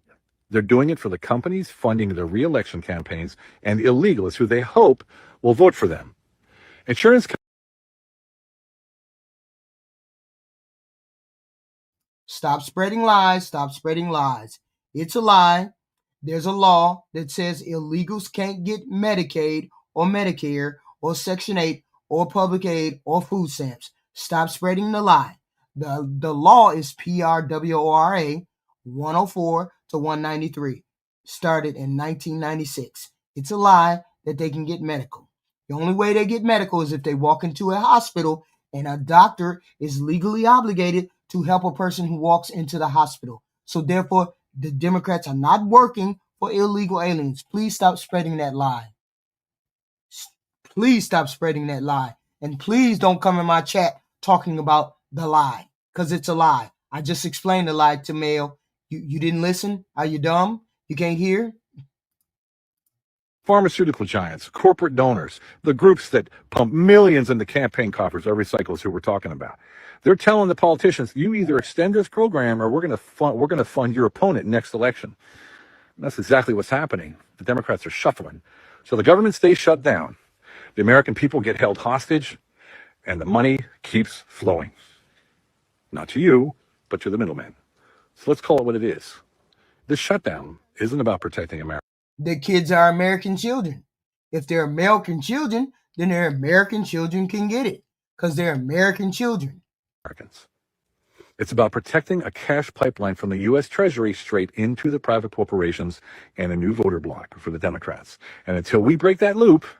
Why exactly was your son refused? Why exactly was he refused? Please explain. Why was he refused? Until citizens start leading, not career politicians protecting their donors, nothing changes. That's the citizen leadership I always keep talking about. Focusing on what's real, following the money and demanding accountability, not headlines. Because the truth is simple. If you're... That's the whole point. I think I said it to you all. You didn't listen. States can offer the medical if they want to. That's state. Biden is federal. Gavin Newsom is state. Biden can't give them insurance, but Gavin Newsom can. So therefore, states can give them medical, treat them medically if they want to. Y'all need to know the difference. There's a federal law that says federal money can't, just like federal money can't go towards abortions, federal money can't go towards illegal aliens. Y'all need to start reading for real, for real. The parents can be illegal, but the children can be born here, Black America, and they can get services. Paying the bill, then you deserve to know. Y'all just be saying anything. Where your money actually goes. Wouldn't you agree? You probably heard the Democrats caved on the shutdown. They didn't get any of the healthcare stuff. And it's probably no coincidence that they did this right after the election, where Mondani won and a bunch of Democrats won office. Because they saw the polls and they're like, oh, if voters don't want us to capitulate to the Republicans, okay, well, we won't until after the election. And while this frustration is fresh... Wait a minute, I heard that Kamala brought the abortion truck to the DNC. Let me see what that means. I heard that, but I never looked at it. I'm asking you to watch this video, entertainment purposes only, and opinion. Probably learn something that's very, very important about the Democrats, which is the Democrats' actions and rhetoric during the campaign season does not line up with their actions when it's not a campaign. They usually do the opposite, which is further right than the Republicans. They ran on ending the border wall construction and deporting fewer people with Biden and Kamala. They built more new barrier than Trump did with the border wall, broke more federal laws to do it, and broke Obama's record of forced removals of migrants in 4 years. They are the further far right wing party. Take the last two presidents, for example. Barack Obama runs on ending the Iraq and Afghanistan wars, immediately escalates those wars, gets us into 5 new wars, becomes the only two-term president to be at war every single day of his administration. Says he's going to bring about hope and change, transparency, address issues facing Black people. What does he do? He arrests and incarcerates more whistleblowers than ever in history, more than like the 8 previous presidents before him combined. Unalives a father for having a controversial YouTube channel with a drone strike. Unalives that father's kid and his friends who had nothing to do with his controversial YouTube channel, also with a drone, while they were at a coffee shop. American citizens, gives police more military equipment than any president prior to him. They go on to have 4 record years of number of people unalived by police, including the 3 most Black people killed by police in U.S. history, at least since they started counting. I know they've been counting since at least like the 50s. All of this bailouts go to banks. Oh, and like car companies. Not to... What the fuck is he saying? You making my head hurt with this fucking talk. What in the fuck is he saying? Oh my God. It was 85,000. Biden, comma, smashed the all-time record for reports of migrant kids who are missing being trafficked and worked in very exploitative jobs like roofing and in factories. We're talking 13, 14-year-olds working 50, 60 hours a week. They give the green light for cops to brutalize students all over the country. Dozens, if not hundreds, are hospitalized, 4,000 arrested, professors hospitalized, brutalized, arrested, losing their jobs. Clamped down on the Cop City protest to the point where they make it illegal for union workers to go on strike. Then they won't overrule the Senate parliamentarian to get $15. Of healthcare in the United States. Here are the 4 buckets of healthcare and why the Affordable Care Act subsidies are so important for millions and millions of Americans. Bucket number 1, the system in the United States is mostly employer-based healthcare. That's where we get our healthcare. If we're lucky enough to have a job where the employer provides healthcare. Now, healthcare is very expensive, and so the employer pays some and we pay some. Bucket number 2 is Medicare. That's for when you retire. For most Americans, they've been paying into Medicare. So they pay some, Medicare pays some, and they get healthcare in their retirement. Bucket number 3, there are some folks who can't work because of a disability or who work a low-wage job where they don't provide health care, and this is the Medicaid bucket. Tens of millions of people get their health care through Medicaid. Bucket number 4 is everybody else, and that's the Affordable Care Act bucket, and it is a growing bucket. Fewer and fewer jobs come with health care, and so you have more and more people who have to go. Oh, okay. That's what the lie is. There it is. There it is. This mobile women. According to this mobile clinic was physically near the convention venue, which meant many people assumed the DNC was offering that service. But it had no there is no credible evidence that this was a campaign stop for Kamala Harris's campaign. They did not arrange for those people to be within a vicinity of this campaign stop. The clinic publicly stated it was not affiliated with the DNC, meaning the DNC did not organize, sponsor, or manage the clinic. It had nothing to do with the DNC or Kamala Harris. This was something Planned Parenthood health operate. What was it? A mobile health unit operated by Planned Parenthood was stationed in Chicago, just blocks away from the Democratic National Convention. Blocks away, the clinic ran for 2 days and offered medical abortions, vasectomies, and emergency contraception by appointment to people who pre-registered. According to the affiliate data over the 2 days, it was 8 peel abortions and 9 vasectomies. The clinic publicly stated it was not affiliated with DNC. So what are you talking about? What are we talking? Oh, that's what they were talking about. They made it seem like Kamala did that. And nothing to do with Kamala. The marketplace, which the Affordable Care Act created. This is where they get their health care. You also have people who are self-employed. They're entrepreneurs. They're contract workers. They run small businesses. They are an employee at a small business. They are a farmer. I mean, there are so many people now, especially in this economy, that get their health care through the marketplace.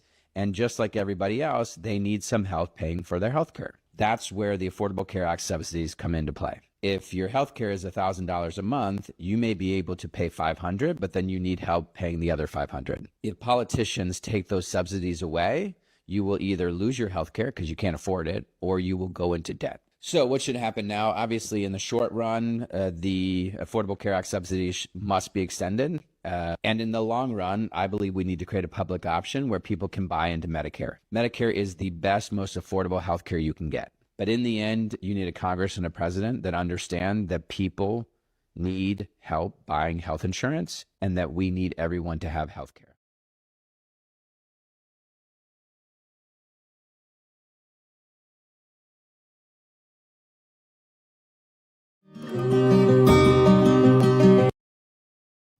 So it is what it is. Everybody needs to have health care. Okay? Everybody needs to have health care. Okay? Nobody mentioned this mobile clinic at the DNC. Nobody mentioned anything about a healthcare clinic at the DNC. You're just lying. So here we are. We need to push our senators because they trash. We need to push senators on both sides to get something on the books for health care. I'm looking through all the records and nobody mentioned anything about a clinic in the DNC. There's no sign of a mobile clinic itself being mentioned from the DNC stage or in official program material, according to Elon's Grok, according to Google's, what the hell is that thing called? That Google's Gemini, according to ChatGPT. Not now one of them said anything. They all said no. There was no sign, no mention from the DNC stage or official program materials about that. Oh, shut your ass up, Sharon. So anyway, we need to push our senators. We need to push all of those people to help these poor people, okay? These poor people who need help. Because if they expire, we're going to be back here. We're going to be right back here at the end of January, okay? Because at the end of January, we're going to be back at another stalemate. We're going to be back at another stalemate at the end of January.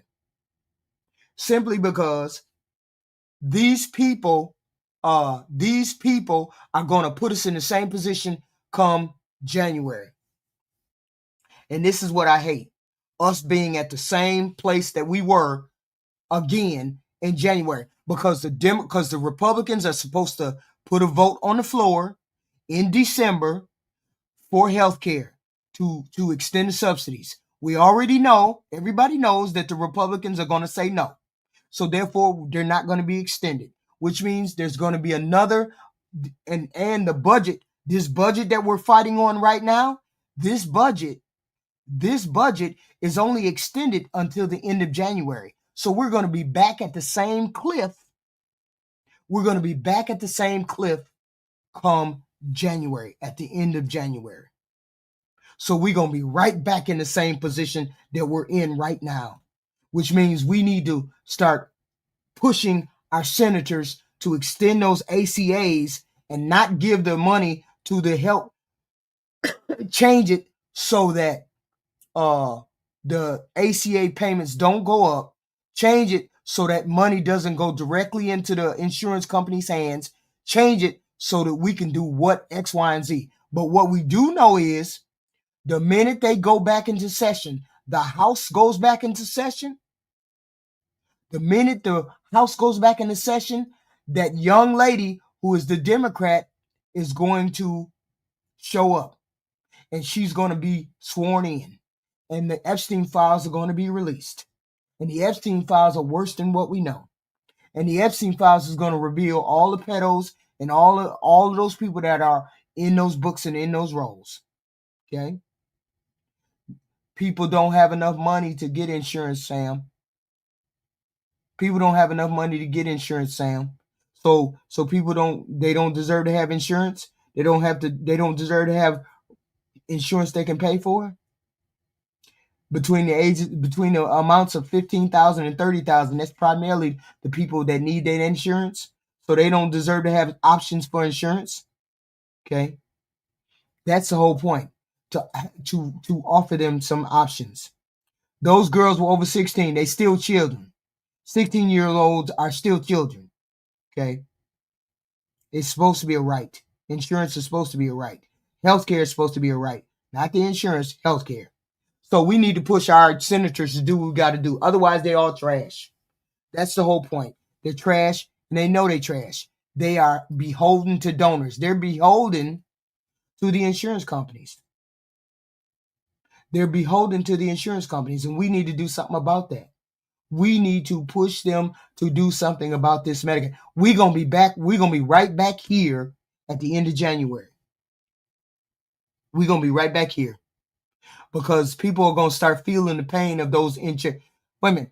How many people get Obamacare? Wait a minute. How many people get ACA? Does anybody know how many people take advantage of ACA? What is the amount of people on ACA? Okay. How many people are on ACA? Let's look. 24. Okay. So toll. What is the toll? What is it? What is the toll? How many people? Shit. Okay, so 44 million people are on ACA. 44 million people take advantage of the ACA. So we're gonna have another shutdown come January. 44 million people's subsidies are gonna go up come January. No, what we're broke. Why we're broke is we giving money to foreigners, and we need to stop giving money to foreigners, and we need to stop giving tax breaks to rich people. That's why we broke.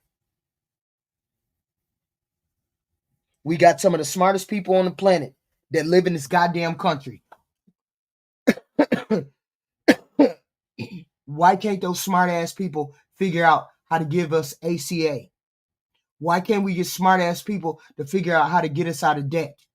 Why can't we use these smart ass people to figure out how to extend Social Security, Medicaid, Medicare? Why is it that we can't figure? We got the smartest people on the planet. Why can't we figure out how we can extend all of these programs and make them work for us? And that way we don't come out our ass with no more money. And these people can still get the things that they need. Yeah, they folded. And now we in the middle of it. And the whole point is we need to get rid of the people that we got in charge right now. If we can get rid of the people we got in charge right now and then get some smart. We have the smartest people on the planet. If we have the smartest people on the planet that work and live in this country, why can't we figure out how to afford ACA for people who need insurance? Why can't we figure out how to save that Social Security program? That's my whole point. My whole point is these senators, all of them, Republican and Democrat, need to start working for the American people. They need to start working for the American people. Okay. The whole point is we have socialism in here. We have Medicaid and Medicare. That's social. That's a socialist program. There's a lot of socialist programs that we have here. The Medicaid and Medicare socialist program. Why can't we extend that to regular, everyday, ordinary individual people? Why can't we do that? And then that way we can have a tax for each individual person. Each person got to pay $3. So everybody can have whatever. But there's some smart people on this planet. Why the hell can't we get them to figure out how to help us? Okay. And that's all I'm saying. Instead of all of our senators being beholden to their donors. All of these people are beholden to donors, APAC, the insurance company, Israel. They're beholden to all these people. We need them to start working for us. And once they start working for us, then maybe we'll get some things done. You can't tell me that nobody knows how to regulate rental prices. You can't tell me nobody knows how to make sure that we have our own oil here in the United States where we don't have to pay such high prices. You can't tell me they don't know how to regulate food somehow, some way. You can't tell me they don't know how to starve the homeless problem. Figure out how to get the homeless people off the street and get them back into society, and they can be contributing. You can't tell me that you don't know how to do that. We have not even gotten a quarter of the people out of here, the immigrants out of here that they said they were going to get out of here, and they ain't got a quarter of those people out of here yet. Why is that? Okay. And yet we got shut your ass up, Cling D. Your party is so fucking amazing that they running the system in the ground. Shut your ass up if you don't have no good ideas. Okay? You don't have no good idea. You didn't say jack shit when they were giving the money away this summer. You didn't say jack shit when a rich scammer gave your money to other motherfucking rich people. Shut your ass up. You didn't have nothing to say when he gave all your money away to rich motherfuckers. Now you want to come over here caping for the rich people. Talking 2-point crazy. Shut your ass up. Caping for rich people. I hate people who come over here and cape for rich. I hate poor people who come over here and cape for other rich people. You poor and you over here caping for rich people. Stop it. We already have socialism here. We already have Medicaid, Medicare, all of that stuff is socialism. Food stamp socialism, Section 8 socialism, police department, fire department, all of those things are a form of socialism. Y'all kill me when you get in here talking about, we don't want socialism, we don't want to do all that. Stop it. Stop it. Don't come over here caping for rich people. This is a platform in which we want to have ideas about what we can do to make our government better. Okay? What can we do to make our government better? Okay? The whole point is we got representatives that are beholden to rich people. We need to find candidates that are not beholden to rich people. Immediately beholden to rich people. That's our problem. No, it's not a matter of voting Republican because you Republicans don't know how to govern. That's the problem. You don't know how to govern, and Democrats don't know how to hold the line. That's the problem. That's our problem right there. You Republicans have been in power for a whole year and you haven't done anything for us middle of the road people. People making less than $150K. You haven't done anything for us middle of the road people. So no, it's not a matter of voting Republican. Nobody wants you all's ideas because you don't have any ideas. You don't stand for anything. You don't stand for helping the poor, the indigent, the helpless, the disabled, the veterans. You don't stand for helping any of those people. We need those people help. We need those people helped. Okay? Stop it. Socialism works just fine. Police department is part of socialism. Fire department is part of socialism. Y'all need to start reading. I can't keep telling you this stuff. You can't keep telling you this stuff and talking 2-point crazy. Come on. So here's the thing. Why do you make less than $150K? No skin. Stop it, Kling. Stop it, Kling. I'm not advocating for me. I'm advocating for poor people and veterans and homeless and the disabled and the poor people. That's who I'm advocating for. I'm on my way out the door. You all need to be advocating for a better world instead of trying to own the libs. Y'all need to grow the fuck up. Okay, so you all hit the like button, the share button, do all those good things. I appreciate you all coming out. We had a good run tonight. No, it's not social. Of course it's not. But as long as you say it's not, please hit the like button and the share button. We have this kind of content every night. Tomorrow I might do something on that Jasmine Crockett person and that Marjorie Taylor Greene person. Let's see what kind of nonsense they getting up to. Jasmine Crockett and Marjorie Taylor Greene might be the subject of tomorrow's show.